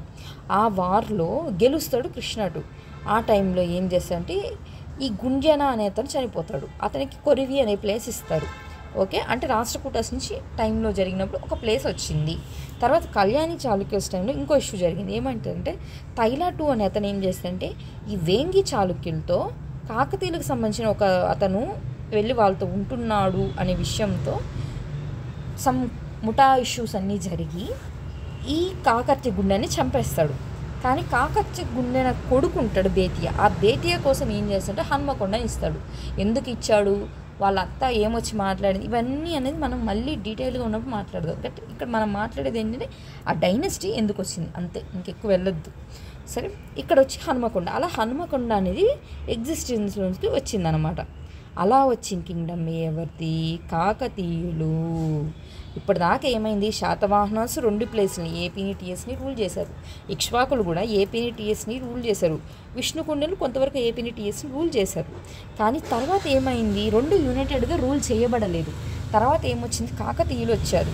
కాకతీయులు బోత్ ఏపీని టీఎస్ని మళ్ళీ యునైటెడ్గా కలిపి రూల్ చేసిన వంశం అనమాట కాకతీయులు. ఈ కాకతీయుల కన్నా వచ్చింది. ఈ కాకతీయుల కన్నా ముందు ఏం జరుగుంటుందంటే వేంగి చాళుక్యులు ఉన్నారని చెప్పాను కదా. ఈ వేంగి చాళుక్యుల తర్వాత ఎవరు వస్తారంటే వెలనాటి చోళులు వస్తారు. ఈ వెలనాటి చోళుల తర్వాత 14 యుద్ధం అనేది ఒకటి కూడా ఇన్సిడెంట్ జరుగుంటుంది. ఆ యుద్ధం దగ్గర నుంచి మన కాకతీయులు అనేవాళ్ళు కనిపిస్తూ వస్తారనమాట. ఇప్పుడు కాకతీయులు ఏమైంది అంటే ప్రతాపరుద్ర 1 నుంచే కొంచెం క్యాప్చరింగ్ అనేది జరుగుతుంది. గణపతి దేవుడి టైంలో కంప్లీట్గా ఏపీని క్యాప్చర్ చేసేస్తారు. అప్పుడు 2 స్టేట్స్ని అంటే ఏపీని టీఎస్ని ఇద్దరు కలిపి ఎవరు పాలిస్తున్నారు, ఇప్పుడు కాకతీయులు పాలిస్తున్నారు. కాకతీయులు లాస్ట్ కింగ్ ఎవరు, ప్రతాపరుద్ర 2. 1323లో ఈ డైనెస్టీ అనేది ఎండ్ అవుతుంది బికాస్ ఆఫ్ మహమ్మద్ బిన్ తుగ్లక్ అనమాట. అంటే ఇదేమైంది, ఇప్పుడు ఢిల్లీ సుల్తాన్స్ చేతిలోకి వెళ్ళిపోయింది. తర్వాత ఏమైంది అంటే వరంగల్ ప్లేస్ని ఎవరు, గన్నమ్మ నాయకుడు అంటే మాలిక్ మక్బుల్, ఈయన రూల్ చేస్తూ ఉంటాడు. ఈయన తర్వాత ఏమైంది, దీన్ని ముస్నూరి కమ్మ నాయకులు క్యాప్చర్ చేశారు. ముస్నీరు కమ్మ నాయకుల తర్వాత దీన్ని ఎవరు క్యాప్చర్ చేశారు, వాళ్ళ దిగించి వెలమాస్ అంటే ఆమంగలు, రాచకొండ, దేవరకొండ ఈ వెలమలు క్యాప్చర్ చేసేసారు అనమాట. బట్ వీళ్ళని కూడా ఎవరు కొట్టారు అంటే బహమనీస్. వీళ్ళు బహమనీస్ ఈ వెలమ డైనెస్టీ నుంచి దీన్ని క్యాప్చర్ చేసుకుంటారు. అంటే ఎవరే క్యాప్చర్ చేశారు, బహమనీస్ క్యాప్చర్ చేశారు. తర్వాత మళ్ళీ బహమనీస్ డిసింటిగ్రేట్ అయిపోయాయి 5 కింగ్డమ్స్ లాగా. వాళ్ళలో ఎవరు, కుతుబ్ షాహీస్ ఉన్నారు. ఇది గుర్తుపెట్టుకోవాలి. ఇప్పుడు కుతుబ్ షాహీస్ని మనం గుర్తుంచుకోవాలి. ప్యారలల్గా ఏపీలో ఏం జరిగిందంటే రెడ్డి కింగ్డమ్ స్టార్ట్ అయింది. రెడ్డి కింగ్డమ్లో లాస్ట్ అతను ఎవరు, రాచవేమారెడ్డి. అతన్ని చంపింది ఎవరు, సవరం మెల్లయ్య. ఇక్కడ ఒక కింగ్డమ్ కాదు, ఒక పర్సన్ చంపేశారు అన్నమాట. రెడ్డి కింగ్డమ్ని నాశనం చేసేస్తారు. ఈ సవరం మెల్లయ్యని చంపేసి ఎవరు వచ్చారు, విజయనగర కింగ్డమ్ వచ్చింది. విజయనగర కింగ్డమ్ డిసింటిగ్రేట్ అయిపోయింది ఎప్పుడు, తల్లికోట యుద్ధం తర్వాత. అంటే ఏమైంది, ఈ పంచ్ బాద్షాస్ అంటారు కదా, డిసింటిగ్రేట్ అయ్యింది అన్నాను కదా బహమనీసు. ఈ 5 కింగ్డమ్స్ వాళ్ళు విజయనగరం మీద దాడి చేశారు.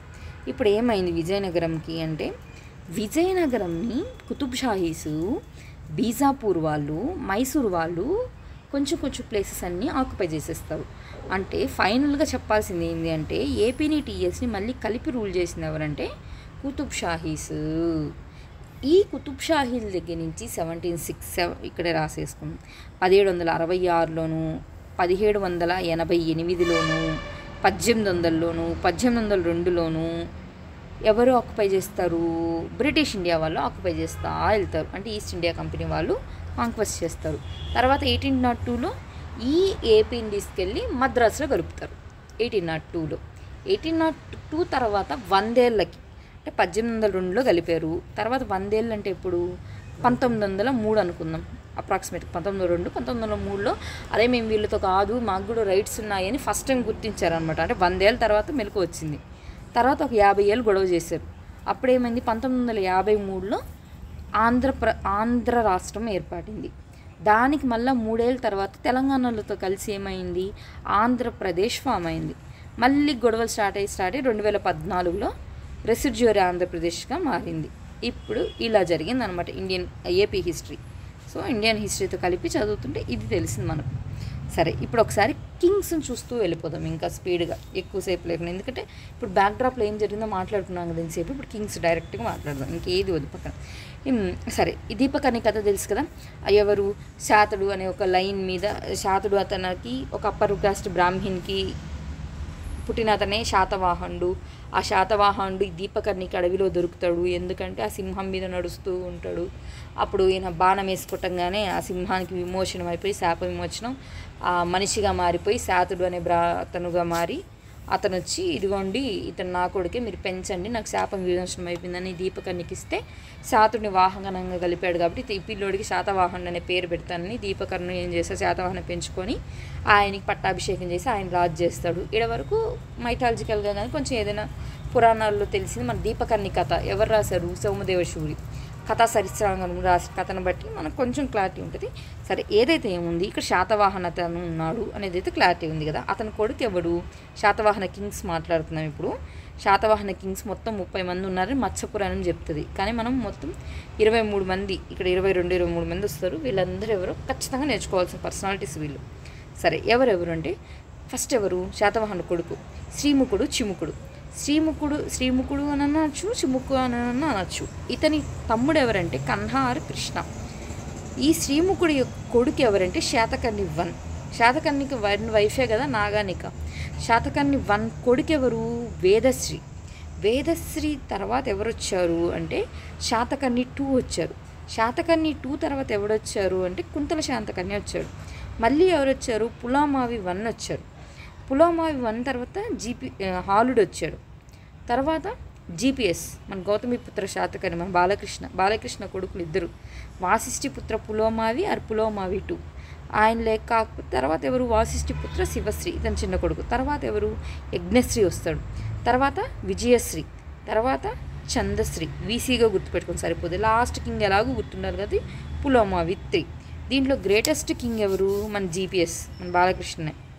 GPS తర్వాత ఎర్లీ అంటే ఓవరాల్గా GPS గ్రేట్. కానీ వీళ్ళని ఎట్లా డివైడ్ చేస్తున్నాం, 1 నుంచి 23 వరకు ఉన్న కింగ్స్ని ఎర్లీ శాతవాహనులుగాను, 24 నుంచి లాస్ట్లో ఉన్న 30 అతని వరకు ఏంటి లేటర్ శాతవాహనులుగాను డివైడ్ చేసాం. ఈ ఎర్లీ శాతవాహనులు గ్రేట్ ఎవరు అంటే శాతకర్ణి 1, నాగానిక వాళ్ళ హస్బెండ్ అనమాట. అదే లేటర్ శాతవాహనస్లో యజ్ఞశ్రీ గ్రేట్. ఇప్పుడు ఇక్కడ రాశాను చూడండి, పులోమావి 3ని శ్రీశాంతమూలుడు ఎవరంటే ఇతని యొక్క ఆర్మీ చీఫ్ అనమాట. ఇతను చంపేసి శ్రీశాంతమూలుడు ఏం చేస్తాడంటే ఇక్ష్వాక డైనెస్టీని ఫామ్ చేస్తాడు.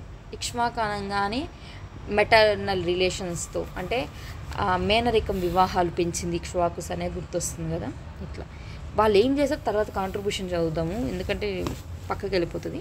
ఇక్ష్వాకుల్లో కింగులు ఎవరు, 4 ఉంటారు. ఎవరు, శ్రీశాంతమూలుడు, వీరపురుష దత్తుడు, యహువల శాంతమూలుడు, రుద్రపురుష దత్తుడు. ఓకే, ఈ వీరపురుష దత్త టైంలోనే కదా బుద్ధిజం ఇదంతా అవుతుంది. తర్వాత తొలి పల్లవులు, వీళ్ళు ఎందువల్ల డిక్లైన్ అయ్యారంటే ఎర్లీ పల్లవాస్ వల్ల డిక్లైన్ అయిపోవాల్సి వస్తుందన్నమాట. రుద్రపురుష దత్త టైంలో జరుగుతుంది ఈ ఇన్సిడెంట్. ఎవరు వాళ్ళు, సింహవర్మ, శివస్కందవర్మ, విష్ణుగోపవర్మ, సింహవర్మ 2. వీళ్ళల్లో గ్రేటెస్ట్ కింగ్ ఎవరు అంటే సింహవర్మ 2. ఓకే, ఇక్ష్వాకాస్ టైంలోనే మనం సింహవర్మ 1ని శివస్కందవర్మ అని కూడా చూస్తాం. మంచి కళ్ళు శాసనం, మైదవోలు శాసనం, హిరగడల శాసనం ఇవన్నీ. సరే, తర్వాత వచ్చే కింగ్డమ్ ఎవరు, బృహత్ పలాయనాసి. ఈ కోడ్ లాగా రాసుకోండి, BSVA ఏంటి బస్వాలాగా రాసుకోండి సరిపోతుంది. BA రాదు, BS వస్తుంది. ఓకే, ఆనంద గోత్రికలు లాస్ట్ ఉండాలని గుర్తుపెట్టుకోండి. బృహత్ పలాయన్లు ఏంటి, వీళ్ళ క్యాపిటల్ కోడూరు కానీ గూడూరు కానీ. ఇప్పటిదాకా శాతవాహనులకి ఏంటి, ప్రాకృతం ఈజ్ ద లాంగ్వేజ్ వాళ్ళది. సూర్యుడు వాళ్ళ రాయల్ సింబలం అనమాట. వీళ్ళని బ్రాహ్మిన్స్గా కన్సిడర్ చేస్తాం. ఇక్ష్వాకు సింబల్ సింహం, బృహత్పాలయన్ సింబల్ కూడా సింహమే. ఓకే. జయవర్మ వీళ్ళలో కింగ్. తర్వాత ఎవరు వస్తారు? శాలంకాయనులు. వీళ్ళందరూ తర్వాత కాదు, వీళ్ళందరూ కాంటెంపరీస్గా ఉంటారనమాట. ఈ విషయం గుర్తుపెట్టుకోవాలి. ఇక్కడి నుంచి వేరే ఇప్పుడు దాకా ఏంటి, శాతవాహనస్ చదివాము, ఇక్ష్వాకస్ చదివాము, బృహత్పాలయన్స్ చదివాము. ఓకే. ఇప్పుడు శాలంకాయనస్ క్యాపిటల్ ఏంటంటే వేంగి. వీళ్ళ రాయల్ సింబల్ ఏంటంటే వృషభం, అంటే హంపడబుల్. ఎవరెవరు ఉంటారు వీళ్ళలో? విజయేంద్రవర్మ, హస్తివర్మ, నందివర్మ, వీళ్ళ ముగ్గురు ఉంటారు. వీళ్ళల్లో గ్రేటెస్ట్ కింగ్ ఎవరంటే హస్తివర్మ అనమాట. ఇప్పుడు ఏమైంది? బృహత్పలాయన్లు స్టార్టింగ్ ఎవరు? జయవర్మ. శాలంకాయన్లో విజయేంద్రవర్మ. విష్ణుకుండిన్లు ఎవరంటే ఇంద్రవర్మ. ఓకే. మన ఇంద్ర ఎవరు? చిరంజీవి, ఇంద్రవర్మ. ఇది ఒక రిపిటేషన్ లాగా గుర్తుపెట్టుకోవాలి. విష్ణుకుండిన్లు రాయల్ సింబల్ అంటే సింహం, వదిలేసాను. రిపిటేషన్ ఎలా అంటే ఇది చూడండి, ఇంద్రవర్మ. ఓకే. మాధవర్మ వస్తారనమాట. మాధవర్మ తర్వాత గోవిందవర్మ వస్తాడు. ఎట్లా గుర్తుపెట్టుకుంటారంటే, ఇంద్ర సినిమాలో ఎవరు? చిరంజీవే. అదేం సినిమా? నెక్స్ట్ ఆపద్ బాంధవుడు. దాంట్లో కూడా ఆయన పేరు ఏంటంటే మాధవుడు. వీళ్ళిద్దరు కలిసి గోవిందుడి దగ్గర దండం పెట్టుకోవడానికి వెళ్ళారు అనుకుందాం. తర్వాత ఎవరు వస్తారు వీళ్ళు? తర్వాత మాధవర్మ 2 వస్తాడు. తర్వాత ఎవరు వస్తారు? విక్రమేంద్రవర్మ, ఇంద్రభట్టారకవర్మ. వీళ్ళిద్దరు కలిస్తే పేరు విక్రమేంద్ర భట్టారకవర్మ. తర్వాత మాధవర్మ 3, మాధవర్మ 4, లాస్ట్లో మంచన భట్టారకవర్మ. ఓకే. ఈ మంచా పేరుతో ఎన్ని వస్తాయి? మంచికల్లు శాసనం, మంచన భట్టారకవర్మ, ఇంకా చాలా వస్తాయి కదా, అవన్నీ ఒక దగ్గర రాసుకోవాలి మనం. సరే, ఇక్కడ కొన్ని పేర్లు ఎట్లా చూస్తుంటే మాధవర్మ చాలాసార్లు రిపీట్ అయింది. విక్రమేంద్రవర్మ, ఇంద్రభట్టారు. మాధవర్మ 2 ఏమవుతుంది? మామూలుగా వాకాటక క్వీన్ని పెళ్లి చేసుకుంటేనే కదా విక్రమేంద్రవర్మ, అతని కొడుకే కదా. విక్రమేంద్రవర్మ, ఇంద్రభట్టారకవర్మ కలిపితే విక్రమేంద్ర భట్టారకవర్మ వచ్చారు. ఇక్కడ వరకు ఒక లూప్ లైన్ లాగా గుర్తుపెట్టుకోండి. తర్వాత రిపిటేషనే కదా. మాధవర్మ 3, మాధవర్మ 4, తర్వాత లాస్ట్ మంచన భట్టారకవర్మ. సింపుల్. ఫస్ట్లో ఏంది? చిరంజీవిని ఇంద్ర, మాధవ్ ఇద్దరు కలిసి గోవిందుడి దగ్గర దండం పెట్టుకొని వెళ్ళారు. తర్వాత మాధవర్మ 2 వాకాటకుల అమ్మాయిని పెళ్లి చేసుకుంటే విక్రమేంద్రవర్మ. తర్వాత ఇంద్రభట్టారకవర్మ. వీళ్ళిద్దరు కలిస్తే ఏమవుతారు? విక్రమేంద్ర భట్టారకవర్మ. తర్వాత రిపిటేషన్ మాధవర్మ 3, మాధవర్మ 4. సరే, ఆ టైంలో ఇంకొకరు ఎవరున్నారు? ఆనంద గోత్రికులు. వీళ్ళ క్యాపిటల్ ఏంటి? కందరపురం. దాన్ని చేజర్ల అంటారు. కందరుడు, అత్తివర్మ, దామోదర వర్మ. వీళ్ళ గ్రేటెస్ట్ ఎవరు? దామోదర వర్మ. ఓకే. ఇక్కడ విషయం ఏం జరిగింది? విక్రమేంద్రవర్మ విష్ణుకుండిన్లో మహేంద్రవర్మని పులికేసి 2 ఓవర్త్రో చేస్తారు. ఎక్కడ? తెలంగాణలో రూల్ చేసేటప్పుడు. ఆయన తర్వాత ఎక్కడ వస్తారు? తిరువనగరం, అంటే కృష్ణా డిస్టిక్. ఇక్కడికి వచ్చి సెటిల్ అవుతారు. వీళ్ళల్లో విష్ణుకుండిన్ కింగ్ అయిన మంచన భట్టారకవర్మ ఉన్నాడు కదా, లాస్ట్ కింగ్. అతన్ని దుర్జయ డైనెస్టీ పృథ్వీమూల మహారాజు, ఇతను ఎక్కడ? పిఠాపురం దగ్గర రూల్ చేస్తుంటాడు. ఇతను వెళ్ళి చంపేస్తాడు అనమాట. ఇక్కడికెక్కడ ఇతనితో గొడవలు వస్తాయేమో అనే టెన్షన్తో చంపేస్తాడు. అట్లా ఏమైంది? దుర్జయ డైనెస్టీ వస్తుంది. కానీ అసలు విష్ణుకుండిన్లు ఏపీకి రావడానికి రీజన్ ఎవరు? పులకేసి 2. ఆ పులకేసి 2 కామ్గా ఉంటాడా? ఇప్పుడు ఈ దుర్జయని చంపేసేసి ఈ ఏపీని కూడా వాళ్ళలో కలిపేసుకుంటారనమాట. అట్లా బాదామి చాళుక్యుల కిందకి వెళ్ళిపోయింది ఇప్పుడున్న ల్యాండ్ అంతా. ఈ బాదామి చాళుక్యులు ఏం చేశారు? మొత్తం రూల్ చేయలేరు కాబట్టి టీఎస్లో ఎవరిని? వేములవాడ, అలాగే ముదిగొండ చాళుక్యులను పెట్టారు. వేంగిలో ఏపీకి వచ్చేసి వేంగి చాళుక్యులను పెట్టారనమాట. ఇది ఇందాక మనం ఇండియన్ హిస్టరీలో చూస్తుందే కదా. కీర్తివర్మను చంపి దంతిదుర్గుడు వస్తాడు. దంతిదుర్గుడు వాళ్ళ డైనెస్టీలో ఉన్న కర్కరాజు లాస్ట్ని తైలా 2 చంపేసి కళ్యాణి చాళుక్యులు వస్తారు. తర్వాత ఏమవుతుంది? మన యాదవ డైనెస్టీ వాళ్ళు వస్తారు, అంతే కదా. సోమేశ్వర 4ని ఎవరు? బిల్లహన, ఆయన చంపేసి యాదవ డైనెస్టీని ఫామ్ చేస్తారు. ఇది జరుగుంటుంది. బట్ ఇక్కడ ఏంటి అంటే వేంగి చాళుక్యులు మనం చూడాలి. ఇది ఇండియన్ హిస్టరీలో సరే, బట్ ఏపీ హిస్టరీకి వస్తే వేంగి చాళుక్యులు ఎవరెవరు? వేంగిలో కుబ్జ విష్ణువర్ధనుడు, జయసింహ వల్లభుడు, ఇంద్రభట్టారకుడు. ఇక్కడ వరకు ఒకటిగా గుర్తుపెట్టుకోవాలి. ఈ విష్ణువర్ధన్ 2 వరకు కూడా ఒక సెగ్మెంట్ లాగా గుర్తుపెట్టుకోండి. అంటే కుబ్జ విష్ణువర్ధనుడు ఆయన ఎలాగో ఫౌండర్ కాబట్టి గుర్తుంటాడు. జయసింహ అంటే ఎవరు? బాలకృష్ణ. ఇంద్రభట్టారకుడు అంటే చిరంజీవి. ఆల్రెడీ చిరంజీవి మనం ఎక్కడ మాట్లాడాం? విష్ణుకుండిన్లో మాట్లాడాం. తర్వాత విష్ణువర్ధన 1 2తో ఎండ్ చేసాం. ఇప్పుడు ఏమైంది? కుక్కిలి విక్రమాదిత్య విష్ణువర్ధన 3. ఒకరి విక్రమాదిత్యాన్ని మీదకి ఎవరు విష్ణువర్ధన్కి తిరుగుబాటు చేస్తాడు. అప్పుడే కదా ఆయన పోయి ఎలమంచేల్లో చాళుక్య వంశరాజ్య స్థాపన చేస్తాడు. సో అట్లా గుర్తుంటుంది ఆ ఇష్యూ. వేంగి చాళుక్యులు చాలామంది ఉంటారు కాబట్టి ఇది ఎందుకు ఇది కొంచెం చిన్నగా కట్ చేసి గుర్తుపెట్టుకుని, ఒకటి వాళ్ళలో వాళ్ళు గొడవ పడేది అంటే సింహాసనం కోసమే కదా. సో ఫెటసైడల్ వార్డర్ అని అనవచ్చు, లేదా వేరే వాళ్ళతో యుద్ధాలు చేస్తున్నారు. ఈ రెండే ఇష్యూలు అయితే వాళ్ళలో వాళ్ళు గొడవ పడ్డారు. ఇప్పుడు వేరే వాళ్ళతో యుద్ధాలు, వార్సు, సిటీస్, ఇక్కడ ఇష్యూలు చూడాలి. విజయాదిత్య 1, విష్ణువర్ధన 4 వచ్చాడు. ఓకే, ఇంకా అన్ని రిప్రెషన్ చూడండి. విజయాదిత్య 2, విజయాదిత్య 3. ఇతన్ని ఏమంటాం? గుణగ విజయాదిత్య అంటాం. ఇతని తర్వాత ఎవరు? చాళుక్య భీమ, మన పంచారామాల అతను. తర్వాత విజయాదిత్య 4. నెక్స్ట్ అమ్మరాజు 1, యుద్ధమల్ల 2. ఇక్కడ వరకు ఒక క్లస్టర్గా గుర్తుపెట్టుకోవాలి. తర్వాత జరిగేదంతా సింహాసనం కోసమే యుద్ధం కాబట్టి సింహాసనం కోసం యుద్ధం జరుగుతుంది. చోళులు కనిపిస్తారు, కాకతీయులు కనిపిస్తారు. ఈ ఎపిసోడ్లు అంతా ఇక్కడ కనిపిస్తాయి. ఎవరితో అంటే అమ్మరాజు 2. అమ్మరాజు 2 తర్వాత ఎవరు వస్తారు? ఇతను దానార్ణవుడు వస్తాడు. దానార్ణవుని చంపి జటాచోడ భీమ వస్తాడు. ఎవరు? అమ్మరాజు 2కి బామర్దైన జటాచోడ భీమ. దానార్ణవుడు కొడుకులు ఎవరు? ఇప్పుడు శక్తివర్మ, విమలాదిత్య. వీలే కదా చోళుల దగ్గరికి వెళ్తాడు, రాజేంద్రుడి దగ్గరికి. శక్తివర్మ వాళ్ళ అన్న, విమలాదిత్య వాళ్ళ తమ్ముడు. విమలాదిత్య అనే కదా PS2లో కుందవి క్యారెక్టర్, కుందవిని పెళ్లి చేసుకుంటాడు. వాళ్ళకు పుట్టిన అతనే రాజరాజ నరేంద్రుడు. మనం వేంగి చాళుక్యులు చెప్పేటప్పుడు రాజరాజ నరేంద్రుడు లేకుండా వేంగి చాళుక్యులు చెప్పనే లేము. అసలు తెలుగు హిస్టరీ లిటరేచర్ కూడా రాజరాజ నరేంద్రుడు లేకపోతే తెలుగు లిటరేచర్ అనేది లేదు. నన్నయ్య ఎవరు ఆస్థాన కవి? రాజరాజ నరేంద్రుడే. 11వ శతాబ్దం వరకు తెలుగు స్క్రిప్ట్ లేదు.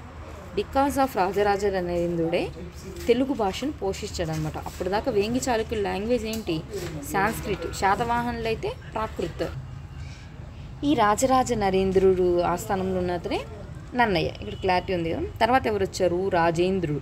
తర్వాత విజయాదిత్య 7. ఇక్కడికి లాస్ట్ అనమాట. రాజేంద్రుడు ఎవడు? ఇతనే కదా కులోత్తంగ చోళుడు. ఇతనే కదా ఫస్ట్ చోళ చాళుక్య డైనెస్టీని ఫామ్ చేస్తాడు. ఈయన ఎక్కడ కనిపిస్తాడు? రాజేంద్రుడు మనకు. ఇదేం సినిమా? దశావతారం సినిమా. ఆ దశావతారం సినిమాలో ఎవరు? ఆయన కమల్ హాసన్ని పట్టుకొని పైగా వేస్తే అష్టాక్షరి నామం పలుకుతున్నాను, పంచాక్షరి పలుకని ఒక ఇన్సిడెంట్ గొడవ జరుగుతుంది. అంటే శైవులకి వైష్ణవులకి ఉన్న గొడవ చూపించే ఎపిసోడ్ ఇది. ఎక్కడ స్టార్ట్ అయిందంటే ఈ చోళ చాళుక్యుల వల్లే స్టార్ట్ అయింది. అది ఈ రాజేంద్రుడు వెళ్ళి అక్కడ గంగైకొండ చోళపురం అనేది స్టార్ట్ చేస్తారు. అదంతా మనం డీటెయిల్గా చదివినప్పుడు చదువుదాం. అంటే ఎపిసోడ్స్ గుర్తు రావాలని ఆ మూవీస్ అట్లా గుర్తు చేస్తున్నాను అనమాట. ఆ టైంలో ఉన్న అతనే ఈ రాజేంద్రుడు. అతన్ని కులోత్తంగ చోళుడు అని కూడా అంటాం. లాస్ట్ కింగ్ ఎవరు? విజయాదిత్య 7. ఇప్పుడు ఏం జరిగింది? వీళ్ళ తర్వాత రాజేంద్రుడు బాబాయి విజయాదిత్య 7, కానీ ఇతను చనిపోతాడు విజయాదిత్య 7. తర్వాత ఏం చేస్తాడు? రాజేంద్రుడు దాన్ని కూడా తీసుకుంటాడు. బట్ ఈయన ఏంటి ఇక్కడ ఉండడు కదా, ఎక్కడ వేంగి చాళుక్యులతో ఉండడు, చోళ చాళుక్యులు కాబట్టి. ఈయన మామూలుగా చోళులు అంటే ఏంటి? తంజావూరు వాళ్ళ క్యాపిటల్. కానీ ఈయన వెళ్ళడం వల్ల ఏమైంది? ఈ చోళ చాళుక్యుల దగ్గర గంగైకొండపురం అనే కొత్త పట్టణానికంటే అక్కడి నుంచి రూల్ చేస్తున్నాడు. బట్ అక్కడి నుంచి వచ్చి ఈ వేంగిని చూసుకోలేకపోతున్నాడు. కాబట్టి ఏం చేశాడు? ఇతను కొడుకైన ముమ్మడి చోళని పంపిస్తాడు. But he's unable to survive. అందువల్ల ఏం చేస్తాడు? మళ్ళీ ఇతను ఆఫీసర్ ఉంటాడు. ఎవరు? గొంకరాజు. ఈ 1076లో ఈ గొంకరాజుని పంపిస్తాడు అనమాట, ఇది చూసుకోండి అని. తర్వాత ఏమవుతాడు?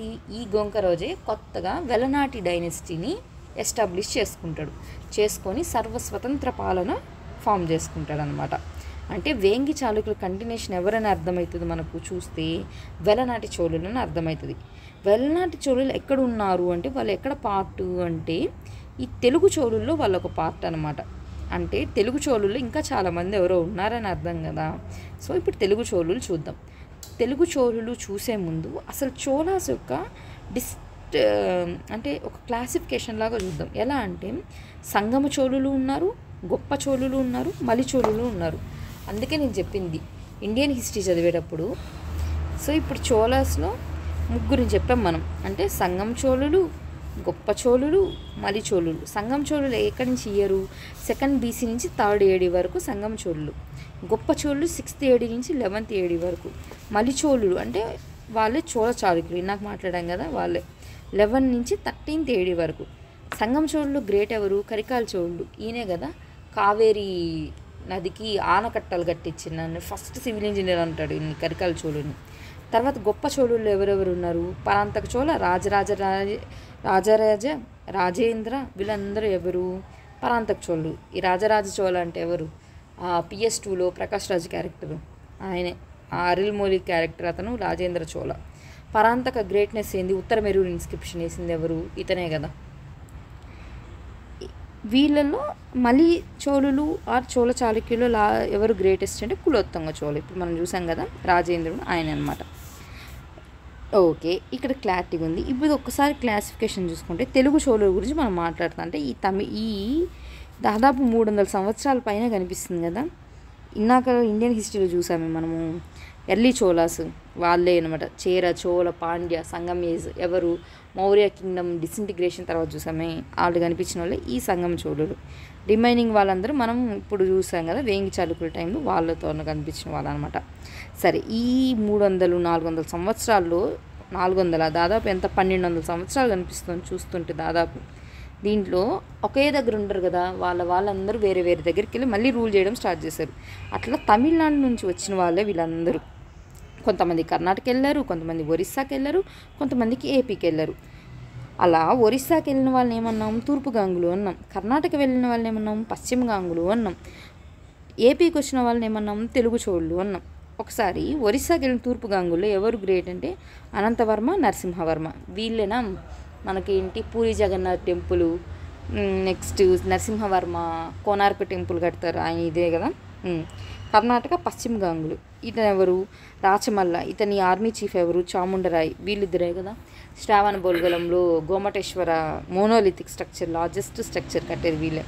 నెక్స్ట్ తెలుగు చోళులు. తెలుగు చోళుల్ని మళ్ళీ ఎట్లా చూడాలంటే మనము కడపలో తెలుగు చోళులు కరెక్టే. ఈ తెలుగు చోళుల్లో కడపలో కొంతమంది ఉన్నారు, నెల్లూరులో కొంతమంది ఉన్నారు, అట్లాగే నార్త్లో కొంతమంది ఉన్నారు అనమాట. అది ఎట్లా అని చూద్దాం. కడపలో ఎవరు వచ్చారు అంటే రెండు కింగ్డమ్స్ ఉన్నాయి. రేనాటి చోళులు, పొత్తపి చోళులు. రేనాటి చోళులు అంటే ఏంటి? పెదచప్పలి వీళ్ళ క్యాపిటల్. 6th 7th AD ఉన్నారు. వీళ్ళలో ఎవరు కింగ్స్? ఇద్దరు ఉన్నారు, ధనుంజయుడు, పుణ్యకుమారుడు. ఫస్ట్ తొలి తెలుగు శాసనం కలిమొల్ల శాసనం. తర్వాత పూర్తిగా లభిస్తున్న శాసనం అయితే ఎర్రగుడిపాడు శాసనం. ఎవరు వేశారంటే ఈ పుణ్యకుమారుడు వేస్తారనమాట. తర్వాత పొత్తపి చోళులు ఎవరు? నాకు చెప్పాము కదా, ఆయన కరికాల చోళుడు, కావేరి ఆనకట్టలు, ఆయన ఫౌండర్ అనమాట. ఇప్పుడు తర్వాత ఎవరు వచ్చారు అంటే మధురాంతకుడు అనమాట. ఇతను ఫ్యూడిటరీ కింగ్ ఆఫ్ పరాంతక చోళ. ఈ పరాంతక చోళలే కదా ఉత్తర మెరూరు ఇన్స్క్రిప్షన్ వేస్తాడు. నెక్స్ట్ ఒలిప్ సిద్ధి, ఈయన వస్తాడు కాకతీయుల్లో. గణపతి దేవుడు ఈయనే కదా పంపించి వేరే కింగ్డమ్స్ మీదకి పంపిస్తాడు. అది ఎక్కడ పంపిస్తాడైనా అక్కడ చూద్దాము. బట్ ఒలిప్ సిద్ధి కూడా పొత్తపి చోళులే. యాక్చువల్గా ఇది చదివేటప్పుడు నాకు కూడా పొత్తపి చోళులకి ఇంత ఇంపార్టెన్స్ ఉందని తెలియదు. మా ఓన్ ఊరి దాని వల్ల ఎందుకో తెలియదు, కానీ నాకు కూడా చోళులు అంటే అంత ఇంట్రెస్ట్ వచ్చింది అప్పుడు. కానీ చూస్తే పొత్తపికి ఇంత బ్యాక్డ్రాప్ ఉందని నాకు ఇది చదివిన తర్వాత అర్థమైంది అనమాట. ఇప్పటికీ ఉంది, బట్ ఆ ఊరు ఏమైందంటే సోమశిల రిజర్వాయర్ కట్టిన తర్వాత సబ్మర్జ్ అయిపోయింది చాలా ఏరియా, కొంచెం అయితే ఉంది. Okay, next. సరే, ఇది ఆ ఏరియాలో ఉన్న వాళ్ళకి తెలుసుంటుంది బాగా. ఎక్కడ? నందలూరు, సౌమ్యనాథేశ్వర స్వామి గుడి, ఆ ఏరియా దగ్గర అనమాట. సరే, ఇప్పుడు నెల్లూరు చూద్దాం. నెల్లూరు వస్తే ఎవరున్నారు అంటే ఇద్దరు ఉన్నారు, నన్నూరు చోళులు, నెల్లూరు చోళులు. నన్నూరు చోళుల క్యాపిటల్ ఏంటంటే నన్నూరే. వీళ్ళల్లో కింగ్ ఎవరు అంటే నన్ని చోళుడు. ఫస్ట్ రాజకవి ఈయన అనమాట. ఈయన చదివినప్పుడు పండిత శివత్రయం అనేవాళ్ళు ఇంకా ఇద్దరు ఉన్నారు, వాళ్ళలో ఇతను కూడా ఒకడు. మిగతా ఇద్దరు ఎవరనేది కూడా ఇక్కడ చూసేద్దాం. పండితారాజ్య మల్లికార్జునుడు, పాల్కురికి సోమనాథుడు. నెల్లూరు చోళుడు. వీళ్ళ క్యాపిటల్ ఏంటంటే విక్రమసింహపురి. ఇప్పుడు నెల్లూరులో యూనివర్సిటీ ఉంది, ఏంటది? విక్రమసింహపురి యూనివర్సిటీనేనా. మనుమసిద్ధి 1, తిక్కసిద్ధి, విజయగుండ గోపాలుడు. ఇతను వేరే అతను అనమాట, వీళ్ళ డైనెస్టీ కాదు. నెల్లూరు చోళుల్లో ఇప్పుడు దాకా ఎవరున్నారంటే మనుమసిద్ధి, తిక్కసిద్ధి, తర్వాత విజయగుండ గోపాలుడు వస్తాడు. తర్వాత మనుమసిద్ధి 2, ఈయన ఆస్థానంలోనే తిక్కను ఉంటాడు. కాకతీయులు గణపతి దేవుడు హెల్ప్ తీసుకొని ఈ విజయగుండ గోపాలను ఓడించి తర్వాత మళ్ళీ మనుమసిద్ధికి కింగ్డమ్ ఇస్తారనమాట. అట్లా మనుమసిద్ధి 2. బట్ ఆయన ఏమవుతుంది, గణపతి దేవుడు మనుమసిద్ధి 2 ఇద్దరు కలిసి ముత్తుకూరు వార్లో పార్టిసిపేట్ చేస్తారు 1263లో. ఆ యుద్ధంలో ఏమవుతుంది, జటావర్మ సుందర పాండ్య ఇతను ఏం చేస్తాడంటే ఈ మనుమసిద్ధి 2ని చంపేస్తాడు. బట్ ఆ వార్లో ఓడిపోవడం వల్ల గణపతి దేవుడు వూండ్స్ అన్నీ అయ్యి చనిపోతాడు అనమాట. గణపతి దేవుడు తన టోటల్ లైఫ్లో ఏమంటారు, ఓడిపోయిన యుద్ధం ఏదైనా ఉందంటే అది ముత్తుకూరు యుద్ధం. ఎప్పుడు జరిగిందంటే 1263. యాక్చువల్గా 1262లోనే రుద్రమ్మదేవికి పట్టాభిషేకం జరిగిపోయి ఉంటుంది. కానీ ఈయన 1263లో యుద్ధంలో పార్టిసిపేట్ చేస్తారనమాట. ఆ యుద్ధంలో ఓడిపోయి తర్వాత ఆయన కూడా చనిపోతాడు. వీళ్ళ తర్వాత ఎవరు వచ్చారు, ఇరుకత్తి దేవుడు వచ్చాడు. ఈయన మళ్ళీ రుద్రమ్మకి హెల్ప్ చేస్తాడనమాట. ఇప్పటికి ఏమైంది అంతా తెలుగు చోళుల గురించి మాట్లాడాం. ఓకే, దీంట్లో గుంటూరు ఇప్పుడు థర్డ్ సెగ్మెంట్. ఇక్కడ ఎవరు, కొనిదెల చోళులు. ఈయనెవరు, చిరంజీవి వాళ్ళ ఇంటి పేరేంటి, కొనిదెలనే కదా. వాళ్ళ తమ్ముడు ఎక్కడి నుంచి పోటీ చేశారు, నరసరావుపేట కదా. ఎంపీగా పోటీ చేయాలన్నప్పుడు అనుకుంటున్నాను, బట్ టికెట్ రాలేదు, అది వేరే సంగతి చెప్తున్నా. క్యాపిటల్ నరసరావుపేట. ఇక్కడ ఎవరు ఉన్నారు కింగ్ అంటే త్రిభువనమల్ల చోడ మహారాజు ఉంది. మళ్ళీ ఇక్కడ చోడు ఉందని వేరే అనుకోండి, చోడ మహారాజు. దీన్ని ఎవరు క్యాప్చర్ చేశారంటే కాకతీయులు క్యాప్చర్ చేసేస్తారు గణపతి దేవుడి టైంలోనే కంప్లీట్ ఏపీని క్యాప్చర్ చేసేస్తాడు. ప్రతాపరుద్ర టైంలో స్టార్ట్ చేస్తారు కానీ గణపతి దేవుడే కంప్లీట్ చేసేస్తాడు. వలనాటి చోళులు, వీళ్ళ క్యాపిటల్ ఏంటంటే చందబోలు, అంటే బాపట్ల డిస్టిక్ ఈ సైడ్ అనమాట. ఈ వెలనాటి చోళులు మొత్తం రిపిటేషన్గానే ఉంటుంది, చూసుకోవాలి మనం. వెలనాటి చోళులు ఎవరు, వేంగి చాళుక్యుల తర్వాత ఈయనెవరు, రాజేంద్రుడు వాళ్ళ కొడుకును పంపిస్తాడు. బట్ ఆ కొడుకు వచ్చి ఇది చూసుకోలేడు కాబట్టి ఆఫీసర్ని అపాయింట్ చేస్తాడు అని చెప్పాను. ఆయనే అనమాట ఈ గొంకరాజు వన్. ఎప్పుడు 1076లో జరుగుతుంది ఇది. గొంకరాజు వన్ తర్వాత రాజేంద్ర చోళ, మళ్ళీ గొంకరాజు 2, రాజేంద్ర చోళ 2, మళ్ళీ గొంకరాజు 3. ఇక్కడ మాత్రం వేరే అతను వస్తాడు, పృథ్వీషుడు. మళ్ళీ లాస్ట్ అట్లాగే రాజేంద్ర చోళ 3. ఈ రాజేంద్ర చోళ 3ని గణపతి దేవుడు చంపేసి ఆయన తలతో ఫుట్బాల్ ఆడతాడంట ఈయన. అట్లని రాసున్నారు, మరి ఆ టైటిల్ ఆయనకి అట్లా వచ్చింది. సరే, ఆక్యుపై చేసి అతని బావమరిది అయిన జయప్ప సేనాన్ని కింగుగా అపాయింట్ చేసి వెళ్తాడు. అంటే వెలనాటి చోళులను కూడా ఎవరు లాక్కున్నారు, ఇప్పుడు కాకతీయులు తీసేసుకున్నారు. ఓకే, అంటే చోళ చాళుక్య వంశం దగ్గర నుంచి వెలనాటి డైనెస్టీకి వచ్చింది. వెలనాటి డైనెస్టీ నుంచి కాకతీయులు తీసేసుకున్నారు. ఇక్కడ ఇంకొక డైనెస్టీ గురించి మాట్లాడాలి. వెలనాటికి మళ్ళీ సబ్ కాంట్రాక్ట్ లాగా అనమాట. వెలనాటి వాళ్ళే చోళ చాళుక్యుల దగ్గర సబ్ కాంట్రాక్ట్, వాళ్ళ దగ్గర సబ్ కాంట్రాక్ట్ ఎవరంటే హై డైనెస్టీ. వీళ్ళ విషయం అప్పుడే మనం పల్నాడు యుద్ధం మాట్లాడేది 1182. వీళ్ళు కూడా కొన్ని పర్సనాలిటీస్ చూసేసండి ఇక్కడ. వీళ్ళ కింగ్స్ ఎవరంటే బేతరాజు, అనగరాజు కొడుకులు ఎవరంటే నలగామరాజు, మలిదేవరాజు. నల్లగామరాజుకి సైడ్ మాట్లాడేది ఎవరంటే అరవిటి నాగమ్మ, మలిదేవరాజు సైడు బ్రహ్మనాయుడు. తర్వాత ఈ బ్రహ్మనాయుడు వాళ్ళే గెలుస్తారు పల్నాడు యుద్ధంలో, కానీ నాకు ఇక్కడ వద్దు అని చెప్పి గుత్తికొండకు వచ్చి సెటిల్ అవుతారు. బట్ బ్రహ్మనాయుడు చనిపోయిన తర్వాత అక్కడి నుంచి ఆయన ఫాలోవర్స్ని వెళ్ళగొడతారు. వాళ్ళు అప్పుడు వచ్చి ఈస్ట్ తెలంగాణకు వచ్చి సెటిల్ అవుతారు. అక్కడ ఫామ్ అయిందే వెలమ డైనెస్టీ. ఇక్కడ ఇంకో డైనెస్టీ అనేది ఆరిజినేట్ అయింది. ఓకే, ఇప్పుడు కాకతీయులు చూద్దాం. కాకతీయులు ఏ ఇయర్లో స్టార్ట్ అయ్యారు, 995 నుంచి 1323 వరకు కాకతీయుల యుగమే నడుస్తుంది. అంటే 10వ శతాబ్దం నుంచి 14వ శతాబ్దం అనుకోవచ్చా. ఓకే, కానీ గ్రేట్ కాకతీయులు ఇప్పుడు 1052 నుంచి 1323, అంటే 11వ శతాబ్దం నుంచి 14వ శతాబ్దం అనుకోవచ్చు. దాదాపు 300 సంవత్సరాలు గొప్ప కాకతీయులు అని ఉన్నారు.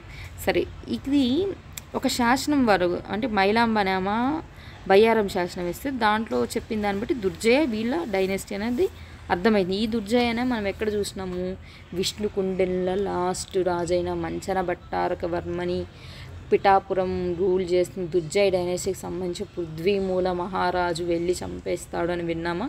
అతన్ని పోయి మళ్ళీ ఎవరు పులకేసి 2 బాదామి చాళుక్యులు అతను పోయి చంపేస్తాడని విన్నాం. ఆ డైనెస్టీనే అనమాట.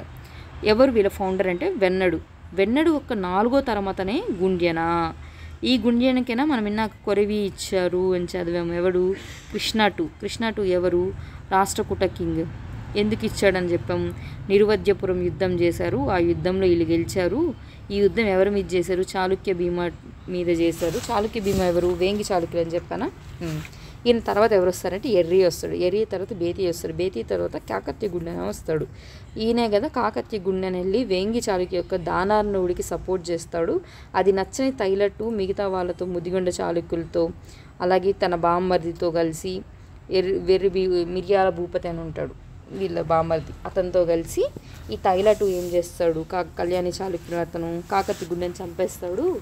కానీ ఏమవుతుంది, ఇతనికి ఒక కొడుకు ఉంటాడు బేతిరాజుకి, వాళ్ళ అత్త పోయి మాట్లాడుతుంది, ఇదంతా ఇట్లా చేయొద్దు, కామసానే నా మామ, ఈ మిర్యాల భూపతి వాళ్ళ వైఫ్, వెళ్ళి తైలాటుని అడిగి తైలాటు ఏం చేస్తారు, ఇతనికి హన్మకొండ ఇస్తాడు అని చెప్పాను.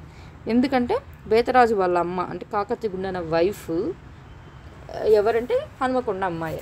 సో హన్మకొండ అలా వచ్చి ఉంటుంది వీళ్ళకి. సరే, ఇప్పుడు తొలి కాకతీయులు చూద్దాం. 995 to 1052.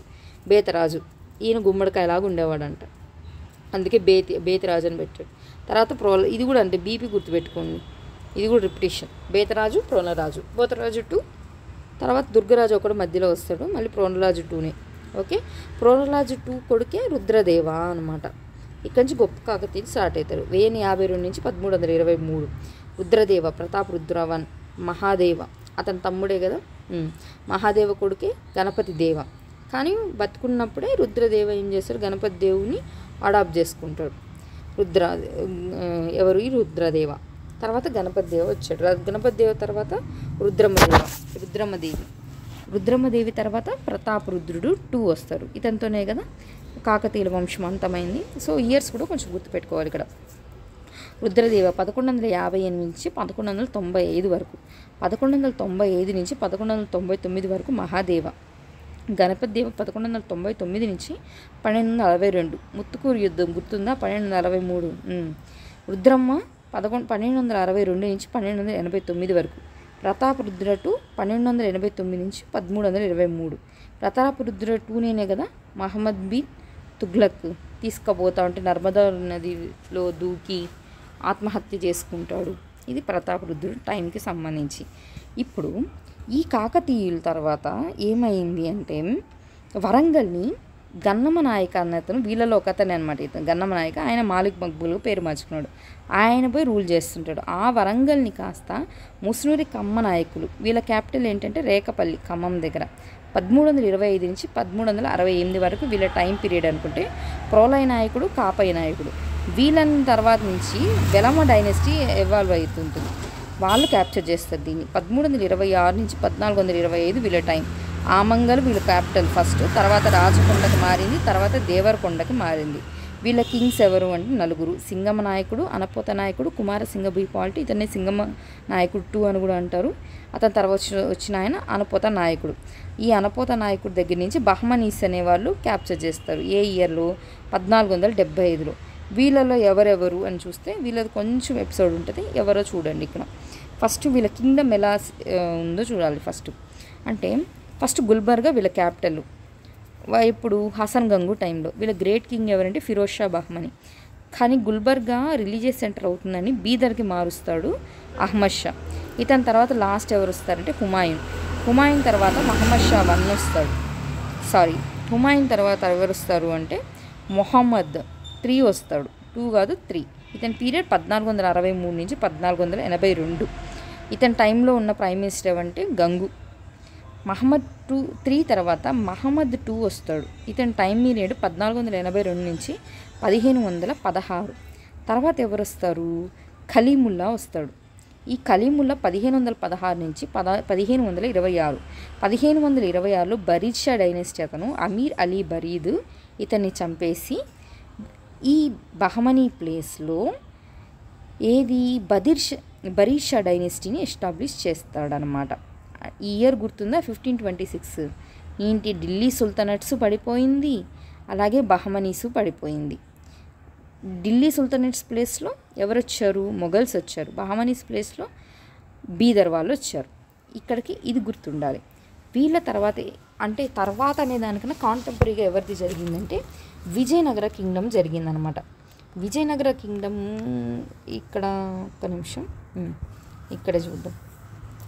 విజయనగర కింగ్డమ్ అంటే ఎవరెవరు, సంగమ డైనెస్టీ, సెకండ్ సాలువ డైనెస్టీ. విజయనగర కింగ్డమ్లో మొత్తం 4 డైనెస్టీస్ ఉన్నాయి. ఫస్ట్ డైనెస్టీ ఏంటి, సంగమ వంశం. ఇయర్ ఏంటి 1336 నుంచి 1485 వరకు. తర్వాత ఎవరు వచ్చారు, సాలువ డైనెస్టీ వాళ్ళు వచ్చారు 1485 నుంచి 1505 వరకు. తర్వాత ఎవరు వచ్చారు, తులువ డైనెస్టీ. శ్రీకృష్ణదేవరాయలు ఎవరు, తులువ డైనెస్టీనా 1505 నుంచి 1570 వరకు. తర్వాత ఎవరు వచ్చారు, అరవీడు డైనెస్టీ 1570 నుంచి 1646. అంటే మొత్తం ఎన్ని డైనెస్టీస్, 4. 1336 నుంచి 1646 వరకు ఉన్నాయి ఈ డైనెస్టీస్ అబ్జర్వ్ చేస్తే. ఓకే, 1646 వరకు. 1336 నుంచి 1646 వరకు ఉంది. 1336 విజయనగర కింగ్డమ్ అన్నాను. అలాగే బహమనీస్ కింగ్డము 1347 నుంచి ఎప్పటి వరకు 1526 వరకు బహమనీ కింగ్డమ్ అనమాట. వీళ్ళిద్దరికన్నా ఒక 10 years ముందు ఎవరు వచ్చి ఉంటారంటే రెడ్డి రాజ్యం వచ్చి ఉంటుంది. ఎట్లా అంటే 1326 నుంచి 1424 వరకు. ఫస్ట్ పెదకోమటి వేమారెడ్డి వస్తాడు, తర్వాత అనపోతారెడ్డి, తర్వాత అనవేమారెడ్డి, తర్వాత కుమారగిరి వేమారెడ్డి, తర్వాత పెదకోమటి వేమారెడ్డి, వేమారెడ్డి కాదు కుమారగిరి రెడ్డి, పెదకోమటి వేమారెడ్డి, తర్వాత రాచవేమారెడ్డి, లాస్ట్ వన్ అనమాట. పెదకోమటి టైం 1326 నుంచి 1353, 1353 నుంచి 1364. తర్వాత అనపోత వచ్చి 1353 నుంచి 1364. అనవేమారెడ్డి వచ్చేసి 1364 నుంచి 1386. గ్రేటెస్ట్ కింగ్ ఎవరు? అనవేమారెడ్డి. తర్వాత కుమారగిరి రెడ్డి 1386 నుంచి 1402. ఈయన మీదే కదా సీనారే కర్పూర వసంతరాయలు అని పేరు బుక్ రాశారు. తర్వాత పెదకోమటి వేమారెడ్డి 1406 నుంచి 1420. పెదకోమటి వేమారెడ్డి అనగానే ఎవరు గుర్తు రావాలి? శ్రీనాథుడు గుర్తు రావాలి. ఈయన తర్వాత ఎవరు వస్తారు? రాచవేమారెడ్డి 1420 నుంచి 1424 వరకు. ఇతన్ని చంపింది ఎవరని చెప్పా? సవరం ఎల్లయ్య అని చెప్పాను కదా. ఈ సవరం ఎల్లయ్య ఒక పర్సన్, ఏదో ఇది ఓ రాజ్యము ఇంకొకరు దండెత్తలేదనమాట. ఈ సవరం ఎల్లయ్య అనే అతను చంపేస్తారు. తర్వాత ఎవరు అంటే ఈ విజయనగర కింగ్డమ్ అనే వాళ్ళే ఆక్యుపై చేస్తారు. విజయనగర కింగ్డంలో ఎవరెవరు? హరిహర రాయలు, బుక్కరాయలు. తర్వాత హరిహర రాయలు 2, దేవరాయ 1, దేవరాయ 2, విరూపాక్ష. నెక్స్ట్ విరూపాక్ష తర్వాత ప్రౌఢదేవరాయలు వస్తారన్నమాట. ఇక్కడ దేవరాయ 1 టైం పీరియడ్ ఇంపార్టెంట్. ఈయన దేవరాయ 1 ఎవరికి? పెదకోమటి వేమారెడ్డికి కాంటెంపరీగా ఉంటాడు. 1406 నుంచి 1423 వరకు. దేవరాయ 2 1423 నుంచి 1446 వరకు ఉంటుంది. విరూపాక్ష టైం ఎంత? 1484 నుంచి 1485. ప్రౌఢదేవరాయలు కొన్ని మంత్సే, 1485లో కొన్ని మంత్స్ ఉంటాడు అంతే. తర్వాత ఎవరు డైనెస్టీ వస్తుంది? సాలువ డైనెస్టీ. వీళ్ళల్లో కింగ్స్ ఎవరు? సాలువ నరసింహరాయ, ఇమ్మడి నరసింహరాయ. సాలువ నరసింహరాయ పీరియడ్ 1485 to 1491. తర్వాత ఇమ్మడి నరసింహరాయ పీరియడ్ 1491 నుంచి 1505. ఇతని టైంలోనే కదా వాస్కో డి గామా వస్తాడు. ఏ ఇయర్లో? 1498 May 7th టైంలో వస్తాడు. Next Tuluva dynasty. Tuluva dynasty 1505 to 1570. వీళ్ళలో ఎవరు కింగ్స్? వీరనరసింహ, శ్రీకృష్ణదేవరాయలు, అచ్యుతదేవరాయలు, సదాశివరాయ. వీళ్ళదంటే ఇది ఒక కోడ్ గుర్తుపెట్టుకోండి. రాజ్యసభలో ఏవి వేశారు? ఏ అచ్యుతరాయ. నెక్స్ట్ వి వెంకటపతిరాయ. ఈయన వచ్చేసి వీళ్ళ తమ్ముడే అనమాట. ఎవరు? ఆర్ అంటే, సో ఇక్కడ ఆర్ అంటే ఎవరు? రంగరాయ కొడుకే సదాశివరాయ అన్నమాట. ఇది వీళ్ళ చార్ట్ గుర్తుపెట్టుకోండి. తర్వాత అరవీడుకి వస్తే టీడీ అనేది తిరుమల దేవరాయ ఎవరు? ఆలీ రామరాయ తమ్ముడు. ఆలీ రామరాయకి ఇంకో తమ్ముడు ఎవరు? రామదేవరాయ. వెంకటాద్రి. ఈ వెంకటాద్రి ఆలీ రామరాయలు తల్లికోట యుద్ధంలో చనిపోతారు. తిరుమల దేవరాయ ఒక్కడే మిగులుతాడు. ఈ తిరుమల దేవరాయ కదా సదాశివాన్ని తీసుకుపోయి ఇక్కడ పెనుగొండలో మళ్ళీ వాళ్ళ రాజ్యం స్టార్ట్ చేస్తారు. అదే అరవీటు డైనెస్టీ. ఎప్పుడు? సదాశివరాయ చనిపోయిన తర్వాత ఎవరు వస్తారు? శ్రీరంగరాయ 1 వస్తాడు. తర్వాత వెంకటపతిరాయ వస్తారు. మధ్యలో రామదేవరాయ వస్తారు. ఈయన తర్వాత ఎవరు వస్తారు అంటే రామదేవరాయ తర్వాత అయిపోయిన తర్వాత వెంకటపతిరాయ 3 వస్తాడు. వెంకటపతిరాయ పోయిన తర్వాత ఎవరు వస్తారంటే శ్రీరంగరాయ 3 వస్తాడు. ఇక్కడతో విజయనగర కింగ్డమ్ అయిపోతుంది. విజయనగర కింగ్డంలో మనం చూడాల్సింది ఏంటంటే ఫస్ట్ ఆక్రమణ ఎప్పుడు జరిగింది? సంగం నుంచి సాలువ తీసుకుంటారు. అక్కడ అతను ఏమైతే ప్రౌఢదేవరాయలు అక్కడి నుంచి రానవే అయిపోతాడు. ఇక్కడిని ఇతని పోయి ఎక్కడ బంధిస్తారు? పెనుగొండ కోటలో బంధిస్తారు. ఎవరి వల్ల? ఈ వీర నరసింహం వల్ల. ఎవరు చెప్తే? సాలువ నరసింహరాయ చెప్తాయి. తర్వాత ఏంటి? ఒక్క నిమిషం. ఇంకా పెనుగొండ కోటలో ఏం కాదు, నార్మల్గా బంధిస్తారు. బట్ వీళ్ళు పోయి ఆయన్ని అటాక్ చేస్తే ఆయన నుంచి పారిపోతాడు. తర్వాత ఏమవుతుంది? ఇతన్ని ఇమ్మడి నరసింహరాయన్ని పెనుగొండ కోటలో బంధిస్తారనమాట. ఈ వీర నరసింహరాయ వెళ్ళి చంపేస్తాడు. ఎవరు వీళ్ళ నానే బంధిస్తాడు, ఎవరు నరసనాయకుడు. సరే ఇతను చంపేశారు కాబట్టి ఏమైంది, ఇది సెకండ్ ఊజర్పేషన్. ఇది అయిపోయిన తర్వాత సదాశివరాయ లాస్ట్ది ఏంటి అంటే ఇక్కడ తులు వంశం నుంచి అరవీడుకు మారేటప్పుడు ఇది న్యాచురల్ డెత్తే కాబట్టి ఇది ఊజర్పేషన్ అవ్వదు. ఓకే, వీళ్ళలో గ్రేటెస్ట్ ఎవరు, మన శ్రీకృష్ణదేవరాయలు, ఇది అందరికీ తెలిసిందే. సంగంలో గ్రేటెస్ట్ ఎవరు, దేవరాయ 2, ఇది కూడా క్లారిటీ ఉంటుంది. సాలువ ఎలాగో తెలిసిందే. సాలువ అంటే ఎవరు, అన్నమయ్య కాంటెంపరీ, మనకు అన్నమయ్య సినిమాలో కనిపిస్తారు కదా ఎవరైనా, ఆయన పేరు మోహన్ బాబు. ఆ టైంలో జరిగేది. ఇక్కడికి మనకు విజయనగర కింగ్డమ్ వరకు క్లియర్ అయిపోయింది. ఒక్కసారి బహమనీ చూసుకోండి. ఇదే టైంలో బహమనీ పైన ఏముంటుంది, ఇక్కడ బీరర్ ఉంటుంది, కింద బీదర్ ఉంటుంది. ఇప్పుడు లెఫ్ట్ చూస్తే అంటే అరేబియన్ కోస్ట్ వైపు చూస్తే అహ్మద్ నగర్, కింద బీజాపూర్. ఈ రైట్ సైడ్ చూస్తే ఏముంటుంది, గోల్కొండ ఉంటుంది. గుల్బర్గా కింగ్డమ్, ఇది నాకు చెప్పాను కదా వాళ్ళ కింగ్స్కి సంబంధించి మొత్తం 7 మంది కింగ్స్ వస్తారు. ఆ 7 మంది కింగ్స్కి సంబంధించిన పేర్లు ఇక్కడ రాశాను. తర్వాత వీళ్ళు శ్రీకృష్ణదేవరాయల టైంలో ఉన్న కింగ్స్ పేర్లు అనమాట ఇవి. వీళ్ళకు ముందు ఎవరు, మన విజయనగర కింగ్డమ్లోనే ఫస్ట్ కింగ్డమ్ ఏది, ఫస్ట్ డైనెస్టీ సంగమ డైనెస్టీ. ఈ డైనెస్టీలో ఎవరెవరు ఉన్నారు, హరిహర 1 ఉన్నారని చెప్పా, బుక్కరాయ 1 ఉన్నారని చెప్పా, హరిహర 2 ఉన్నారు. తర్వాత ఎవరున్నారు, దేవరాయ 1, దేవరాయ 2, తర్వాత విరూపాక్ష, తర్వాత ఎవరు ప్రౌఢదేవరాయలు, వీళ్ళు ఉన్నారని చెప్పాం కదా. వీళ్ళ టైంలో ఎవరు కాంటెంపరీస్గా ఉన్నారు అంటే వీళ్ళ టైంలో మహమ్మద్ షా 1, అలాగే మహమ్మద్ షా 2 ఉన్నాడు. తర్వాత ఫిరోజ్ షా ఉన్నారు. ఓకే, ఈ ఫిరోజ్ షాకి దేవరాయ 1 టైంలోనే కదా అదేంటి ముద్గల్ యుద్ధం అని జరుగుతుంది. నేహాల్ మాన ప్రాణాల కోసం చేశారు ఈ యుద్ధం అని ఫెరిస్టా వర్ణించాడంట. అది దేవరాయ 1 టైంలో. శ్రీకృష్ణదేవరాయకి సంబంధించి ఇవి చూడండి. ఈ వైఎస్ అని గుర్తుపెట్టుకోండి, ఐఏఎస్ అంటే గుర్తుపెట్టుకోండి ఏదైనా. వీళ్ళకి సంబంధించి యూసఫ్ ఆదిల్ షా, ఇస్మాయిల్ ఆదిల్ షా, వీళ్ళు బీజాపూర్కి సంబంధించి. నెక్స్ట్ బీదర్కి సంబంధించి కింద అమీర్ అలీ బరీద్ అనమాట, ఈయన బీదర్కి సంబంధించిన అతను. ఇంకా మన కుతుబ్ షాహీకి సంబంధించి సుల్తాన్ కులీ, ఇది ఎలాగో గుర్తుంటుంది. నెక్స్ట్ ఇది ఎప్పుడు టైం కంటే తల్లికోట జరుగుతుంది కదా, తల్లికోట యుద్ధం టైంకి 1565 టైంకి ఏంటి అంటే ఇదనమాట. 1565 జనవరి 23. జనవరి 23 ఎవరి date of birth, Subhash Chandrabose యానివర్సరీనే చేసుకుంటాం కదా. ఇది హ్యాడ్ పెట్టుకొని ఇక్కడ బీ ఒకటి గుర్తుపెట్టుకుని అయ్యేలాగా గుర్తుంటుంది కదండి. ఏంటి అంటే బీదర్, ఇదే ఈ స్ట్రక్చర్ ఇలాంటివి ఉన్నప్పుడు ఏంటి, ఇక్కడ హెచ్తో స్టార్ట్ అయిన హుసాన్ నిజాం షా అహ్మద్ నగర్కి, అలీ ఆదిల్ షా దేనికి బీజాపూర్కి, దరియా ఇమాద్ షా దేనికి బీరర్కి, బుల్యత్ బరీద్ షా ఇది దేనికి బీదర్కి. ఓకే, వీళ్ళు ఉంటారు. నెక్స్ట్ గోల్కొండ ఎవరు, ఇబ్రహీం కులీ కుతుబ్ షా అనమాట.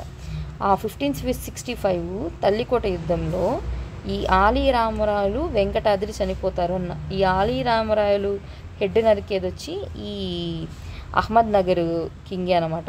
ఈ తల్లికోట ఈ పంచ్ పాద్షాలకి లీడర్ ఎవరు, ఈ ఇబ్రహీం కులీ కుతుబ్ షాహేనే అనమాట. ఒకసారి వీళ్ళ కింగ్డమ్ ఎలా ఎస్టాబ్లిష్ అయిందో కూడా చూసుకోండి. 82లోనైనా వీళ్ళ మొహమ్మద్ 3 చనిపోతారు కదా. అంతకుముందు ఎవరు, ఈయన ప్రైమ్ మినిస్టర్ గవాన్ చనిపోతాడు 81లో. తర్వాత మొహమ్మద్ 3 చచ్చిపోతాడు. చనిపోయిన తర్వాత ఏమైతే డిసింటిగ్రేషన్ స్టార్ట్ అవుతుంది. 84లో బీరార్ ఫామ్ అవుతుంది. 89లో 2 కింగ్డమ్స్ అహ్మద్ నగర్, బీజాపూర్. అంటే చనిపోయిన 2 ఏళ్ళకేమో బీరార్ స్టార్ట్ అయితే ఆ బీరార్ ఫామ్ అయిన 5 ఏళ్ళకి 2 కింగ్డమ్స్ వస్తాయి. తర్వాత 1512లో గోల్కొండ వస్తుంది. 1526లో బీదర్ డైనెస్టీ వస్తుంది. బీదర్ ఎలా వస్తుంది, లాస్ట్ కింగ్ కదా ఈయన బహమనీస్ కరీముల్లా, ఇతన్ని అమీర్ అలీ బరీద్ అని ఆయన చంపేసి బీదర్ డైనెస్టీని ఎస్టాబ్లిష్ చేస్తారు 1526లో. దీని ఫౌండర్స్ ఎవరు ఇక్కడ పేర్లు రాశాను, ఒకసారి చూసుకోండి. బీదర్కి ఫతేవుల్లా ఇమాద్ షా, అలాగే అహ్మద్ నగర్కి మాలిక్ అహ్మద్, బీజాపూర్కి యూసఫ్ ఆదిల్ షా.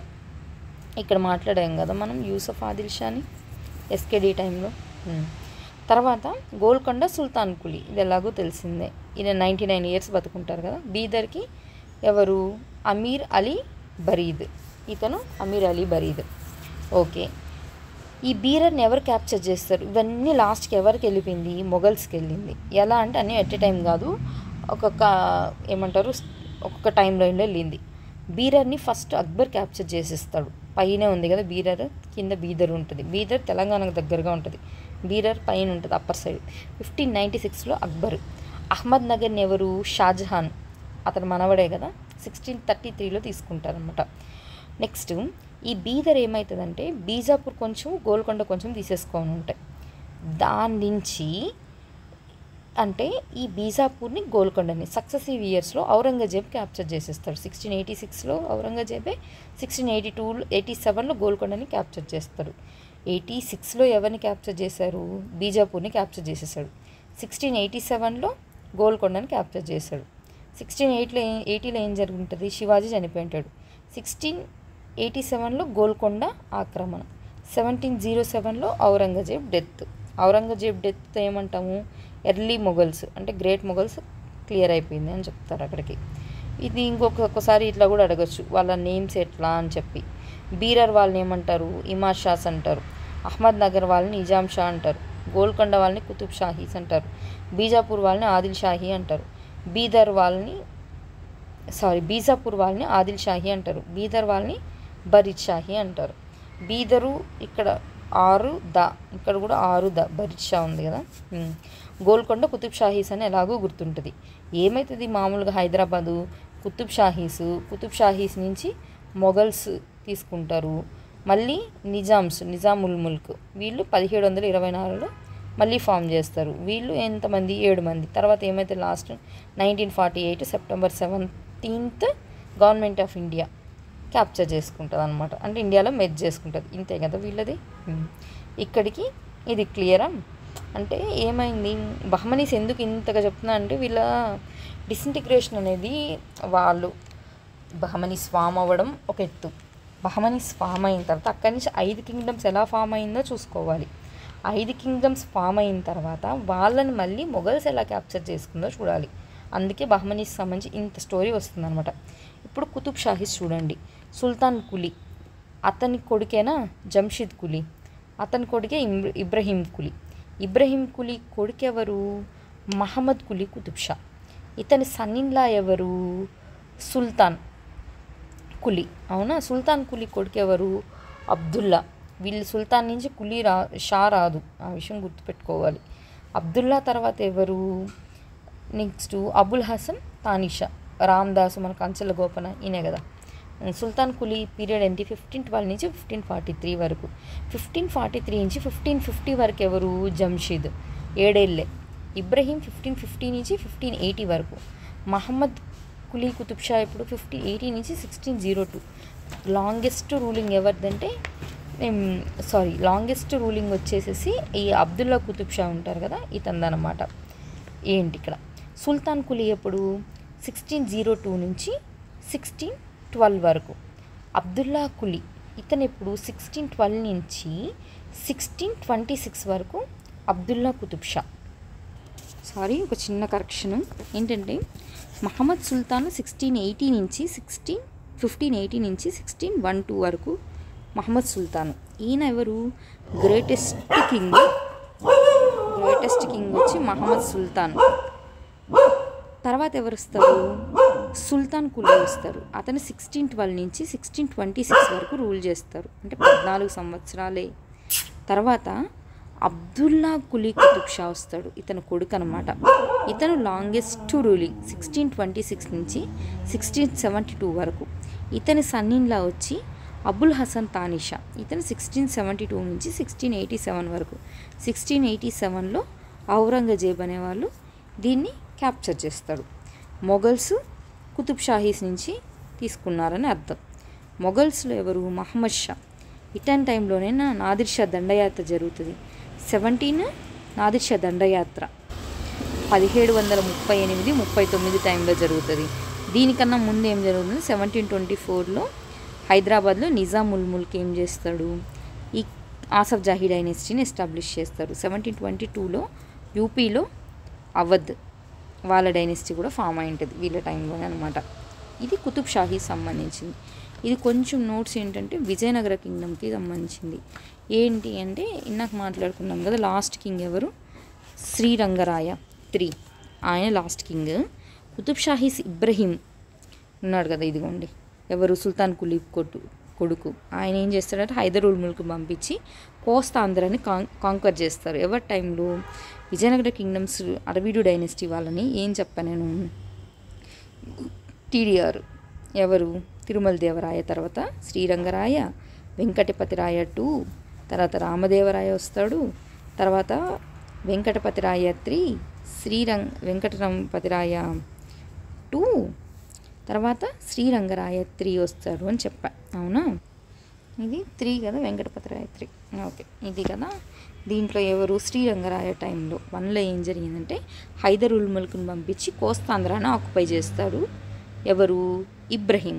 ఈ ఇబ్రహీం క్యాప్చర్ చేసేస్తాడు. ఓకే, తర్వాత అదే టైంలో మురహర్ రావు అనే అతను ఏం చేస్తాడంటే అహోబిలాల్ టెంపుల్ని ప్లండర్ చేస్తారనమాట. తర్వాత ఇతని కొడుకే కదా మహమ్మద్ కులీ కుతుబ్ షా. ఈయన కోసమే కదా పురాణా పూల్ కడతారు, ఇతని వైఫే కదా భాగ్యమతి. ఆ మహమ్మద్ ఏం చేస్తాడంటే ఐనల్ ముల్క్ని పంపించి రాయలసీమను క్యాప్చర్ చేసేస్తాడు. మళ్ళీ బీజాపూర్ ఆదిల్ షా ఆయన ఏం చేస్తాడంటే ఈ శ్రీరంగరాయ 3 టైంలో ఇన్వైట్ చేసి రాయలసీమ ప్లేస్ని ఆక్యుపై చేస్తాడు, రిమైనింగ్ది. ఆ తర్వాత ఎవరు వస్తారు, మైసూర్ రూరల్స్ వాళ్ళు ఎవరు, హైదర్ అలీ, టిప్పు కంప్లీట్గా రాయలసీమను ఆక్యుపై చేసేస్తారు అనమాట. ఇలా విజయనగర కింగ్డమ్ మొత్తం వీళ్ళ చేతుల్లోకి వెళ్ళిపోతుంది, కుతుబ్ షాహీస్కి అలాగే మైసూర్ రూరల్స్ కిందకి వెళ్ళిపోతుంది అనమాట. Okay, right. సో ఇప్పుడు వీళ్ళు వచ్చేసేసి ఇది కూడా ఒకసారి చూసుకోండి, ఎందుకైనా మంచిది. 1498లో మే 17th ఎవరు వచ్చారు, వాస్కో డి గామా వచ్చాడు. ఎవరి టైంలో, ఇమ్మడి నరసింహల టైంలో. మనం ఇక్కడ ఆల్రెడీ ఇమ్మడి నరసింహల గురించి మాట్లాడాం, ఇదిగోండి ఇక్కడ మాట్లాడాం కదా, సాలు నరసింహల టైంలో 1491 నుంచి 1505 వరకు అతని టైం పీరియడ్. ఏమిటో 1491 నుంచి 1505 వరకు. నెక్స్ట్ మనం ఇక్కడ ఏం చెప్పాము, వీళ్ళు కుతుబ్ షాహీస్ డైనెస్టీ వచ్చేసరికి ఇక్కడ రాద్దామండి. ఎవరు, సుల్తాన్ కులీ కొడుకులు వచ్చేసి జంషీద్, ఇబ్రహీం కొడుకు మహమ్మద్ కులీ కుతుబ్. మహమ్మద్కి అల్లుడు అవుతాడు ఎవరు, సుల్తాన్. ఈ సుల్తాన్ యొక్క కొడుకే అబ్దుల్లా కుతుబ్ షా. అవునా, అతని సనిన్లా ఇతను కూడా అల్లుడు. ఏంటి ఇక్కడ అల్లుడు, అబుల్ హసన్ తానిషా. అంటే సుల్తాన్ కానీ అబుల్ హసన్ తానిషాలు కానీ వీళ్ళిద్దరు అల్లుళ్ళు, డైరెక్ట్ రిలేషన్ లేరు. అలాగే మహమ్మద్ అనే అతను గ్రేటెస్ట్ కింగ్ ఇక్కడ. అబ్దుల్లా అనే అతను లాంగెస్ట్ రూల్, ఎందుకంటే ఇతను మైనర్గా ఉన్నప్పుడే రాజ్యంలోకి వచ్చేస్తాడు, అందువల్ల లాంగెస్ట్ రూలింగ్ అనమాట. అందుకు వీళ్ళిద్దరు టైం పీరియడ్ ఖచ్చితంగా గుర్తుపెట్టుకోండి. మహమ్మద్కి ఎప్పుడు 1580 నుంచి 1612 వరకు, అదే అబ్దుల్లా అయితే 1626 నుంచి 1672 వరకు.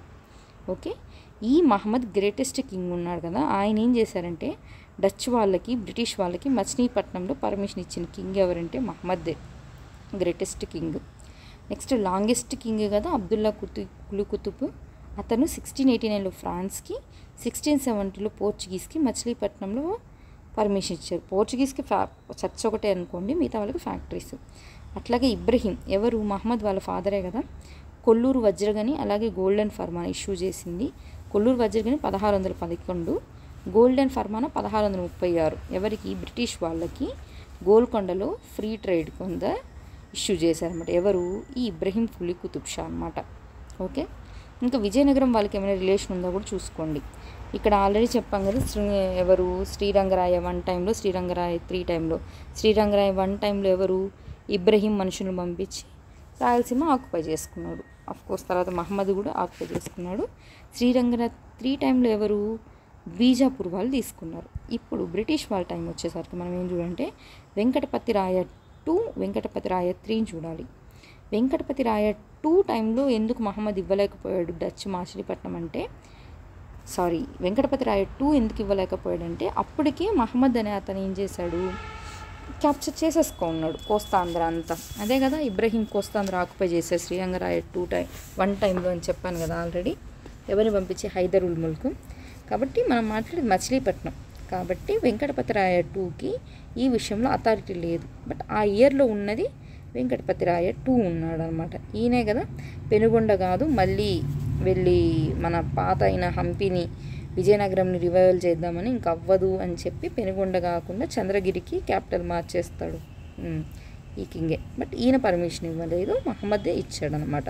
ఎందుకంటే వాళ్ళ నాన్న ఆల్రెడీ ఆక్యుపై చేసేసుకున్నాడు, కోస్తాంధ్ర ఆక్రమణ జరిగింది కాబట్టి.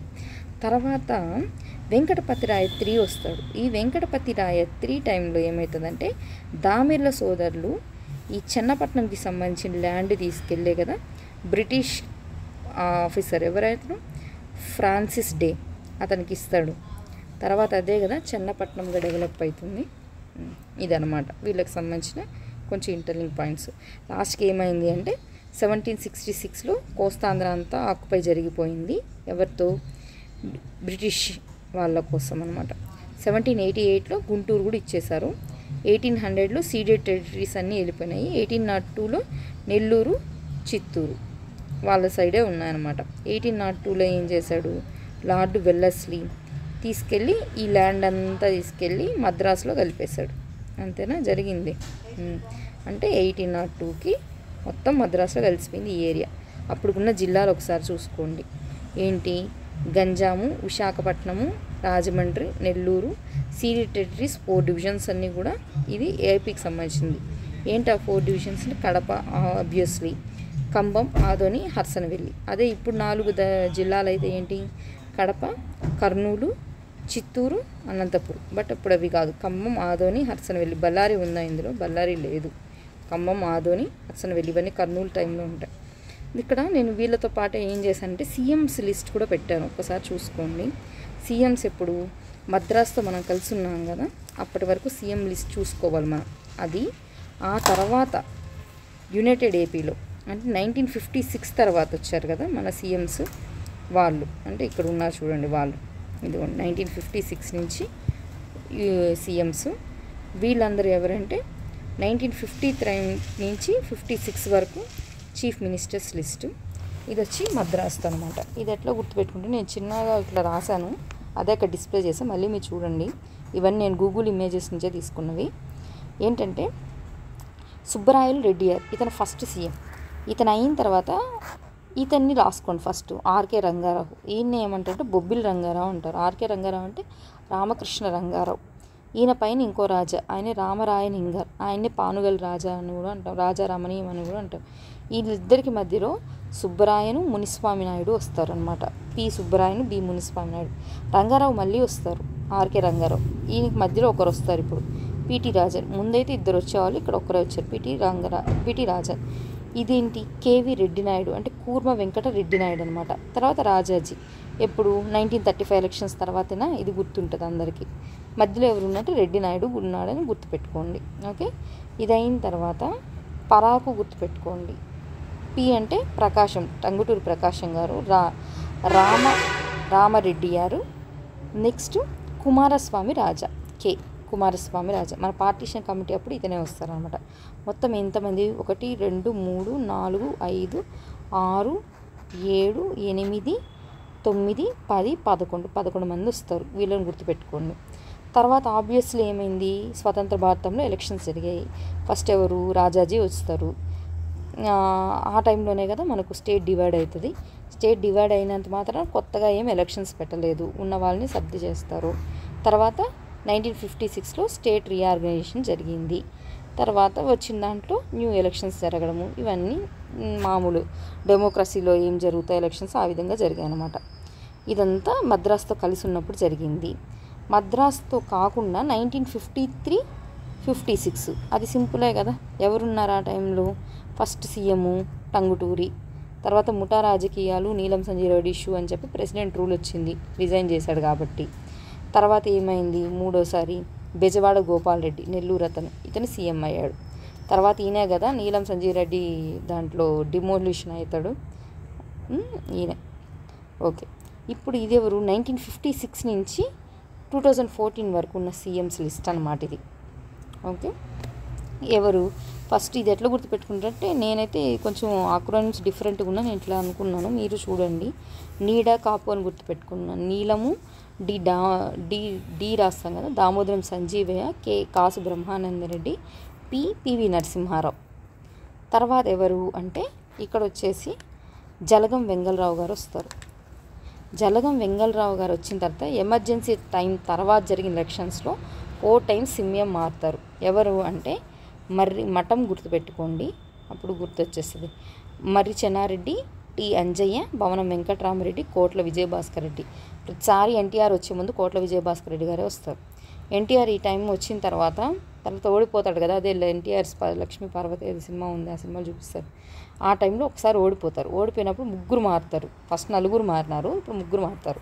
ఎవరంటే మర్రి చెన్నారెడ్డి, నేదురుమల్లి జనార్దన్ రెడ్డి, నెల్లూరు అతను, కోట్ల విజయభాస్కర్ రెడ్డి. మళ్ళీ వచ్చాడు చూడండి, కోట్ల విజయభాస్కర్ రెడ్డిది ఎక్కడ, కర్నూలు. ఈయనకి నీలం సంజీవరెడ్డికి ఇష్యూ జరుగుతుంది, బస్సు ప్రైవేటైజేషన్ నేషనలైజేషన్ దగ్గర. తర్వాత ఎవరు వస్తారు, ఎన్టీఆర్. ఈసారి ఎవరు వస్తారు, మొత్తం ఎన్టీఆర్ 4 సార్లు ఓటు తీసుకుంటారు. ఈసారి ఎవరు వస్తారు, సిబిఎన్ తర్వాత వైఎస్ఆర్ చనిపోయిన తర్వాత కొంజేటి రోషయ్య తర్వాత ఎవరు వస్తాడు, నల్లారి. అంతే కదా, వీళ్ళు అనమాట. తర్వాత ఏం జరిగిందో అందరికీ తెలిసింది. సిబిఎన్ తర్వాత జగన్ ఇట్లా వచ్చారనమాట.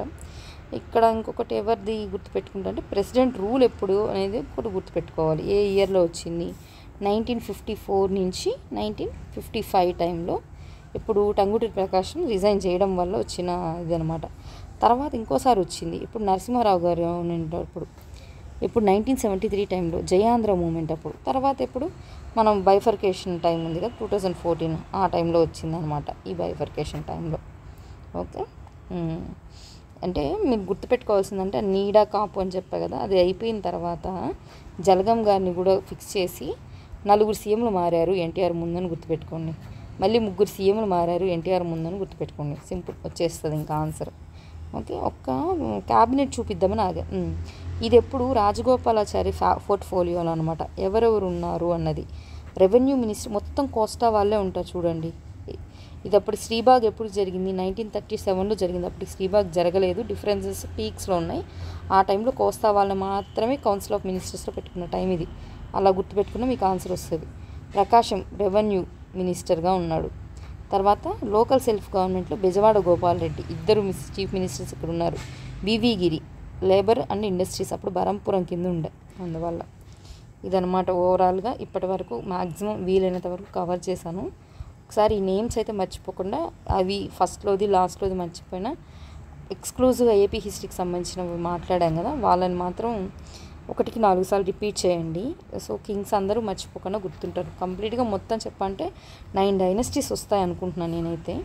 ఒకసారి మీరు క్లియర్ చేసుకోండి, డౌట్స్ ఏమన్నా ఉంటే కూడా చూసుకొని మళ్ళీ రిపీట్ చేసి ఒకసారి చూడండి. మొత్తం ఎన్ని డైనస్టీస్ వచ్చింది మనకు. శాతవాహనులు వచ్చారు, తర్వాత ఇక్ష్వాకులు వచ్చారు, తర్వాత విష్ణుకుండినులు వచ్చారు. ఆఫ్ కోర్స్ ఇక్కడ మనకు ఎవరు వచ్చారు, బృహత్పరాయణులు, శాలంకాయనులు, ఆనంద గోత్రికులు వచ్చారు. ఇది విష్ణుకుండిన అనుకోండి. ఎర్లీ పల్లవాస్ గురించి మాట్లాడాము. వీళ్ళు అయిపోయిన తర్వాత ఎవరు వచ్చారు, వేంగి చాళుక్యులు వచ్చారు. వేంగి చాళుక్యులు వచ్చిన తర్వాత వెలనాటి చోళులు వచ్చారు. వెలనాటి చోళులు అన్నప్పుడే మనకు 6 డైనెస్టీలు వచ్చాయి, అవునా. ఎవరు, కడప వచ్చింది, నెల్లూరు వచ్చింది, గుంటూరు వచ్చింది. కడప ఎవరెవరు వచ్చారు, రేనాటి చోళులు, కొత్తపి చోళులు, నన్నూరు చోళులు, నెల్లూరు చోళులు. గుంటూరు ఎక్కడ వచ్చారు, గుంటూరు కొనిదన చోళులు, వెలనాటి చోళులు. ఇక్కడికి 6 వచ్చాయి, అవునా. విష్ణుకుండినుల దగ్గర ఎన్ని వచ్చారు, 3, 4, 5, మొత్తం 6. వీళ్ళు కూడా 6 మంది అయ్యారు. వెలనాటి చోళులు కూడా అయిపోయిన తర్వాత ఎవరు వచ్చారు మనకు అంటే కాకతీయులు. ఇంకా డైరెక్ట్గా కాకతీయస్ కూడా అయిపోయిన తర్వాత వరంగల్లో ఒకరు వస్తారు, ముస్నూరి కమ్మనాయకులు. తర్వాత ఎవరు వచ్చారు, ముస్నూరి కమ్మనాయకులు అయిపోయిన తర్వాత వెలమ డైనెస్టీ వాళ్ళు వచ్చారు, అంతేనా. వెలమ డైనెస్టీ వాళ్ళని కూడా చదువుతాం. తర్వాత రెడ్డి రాజుల గురించి మాట్లాడతాం. రెడ్డి రాజులు అయిపోయిన తర్వాత విజయనగరము, తర్వాత బహమనీస్ అయిపోయిన తర్వాత కుతుబ్ షాహీస్ ఇక్కడికి ఫైనల్ అనమాట. ఇంకేదైనా ఉంటే బ్రిటిష్ ఇండియా ఇక్కడ చూద్దాము. ఇంకా అనవసరం. ఈ సీఎంస్ ఇవన్నీ ఏంటంటే నేను ఎక్స్ట్రాగా ప్రొవైడ్ చేశాను. అంటే ఎన్ని ఉన్నాయి మొత్తం 1 2 6 అంటే ఎన్ని ఇక్కడ 1 నెక్స్ట్ 1 2 3 అంటే 3 9 10 10 ఒక 6 16 17 17 18 19 20 21 22 23 డైనెస్టీస్ వస్తున్నాయి మొత్తం. అంతేనా? అమ్మో ఏంది ఇన్ని వచ్చాయా? 23 డైనెస్టీస్ అంతేనండి. ఇవి చిన్నవి కదా, వేంగి చాళుక్యులు వెళ్ళినాటి ఇక్కడే 12 వచ్చేసాయి కదా, అవి తీసేస్తే 11 కనిపించేటివి. సరే 23 డైనెస్టీకి సంబంధించిన కింగ్స్ అందరివి ఒకసారి నేమ్స్ అన్నీ రీహార్సల్ చేయండి, అప్పుడు ఇంకొంచెం బాగా గుర్తుంటుంది. Okay okay, by by, signing off.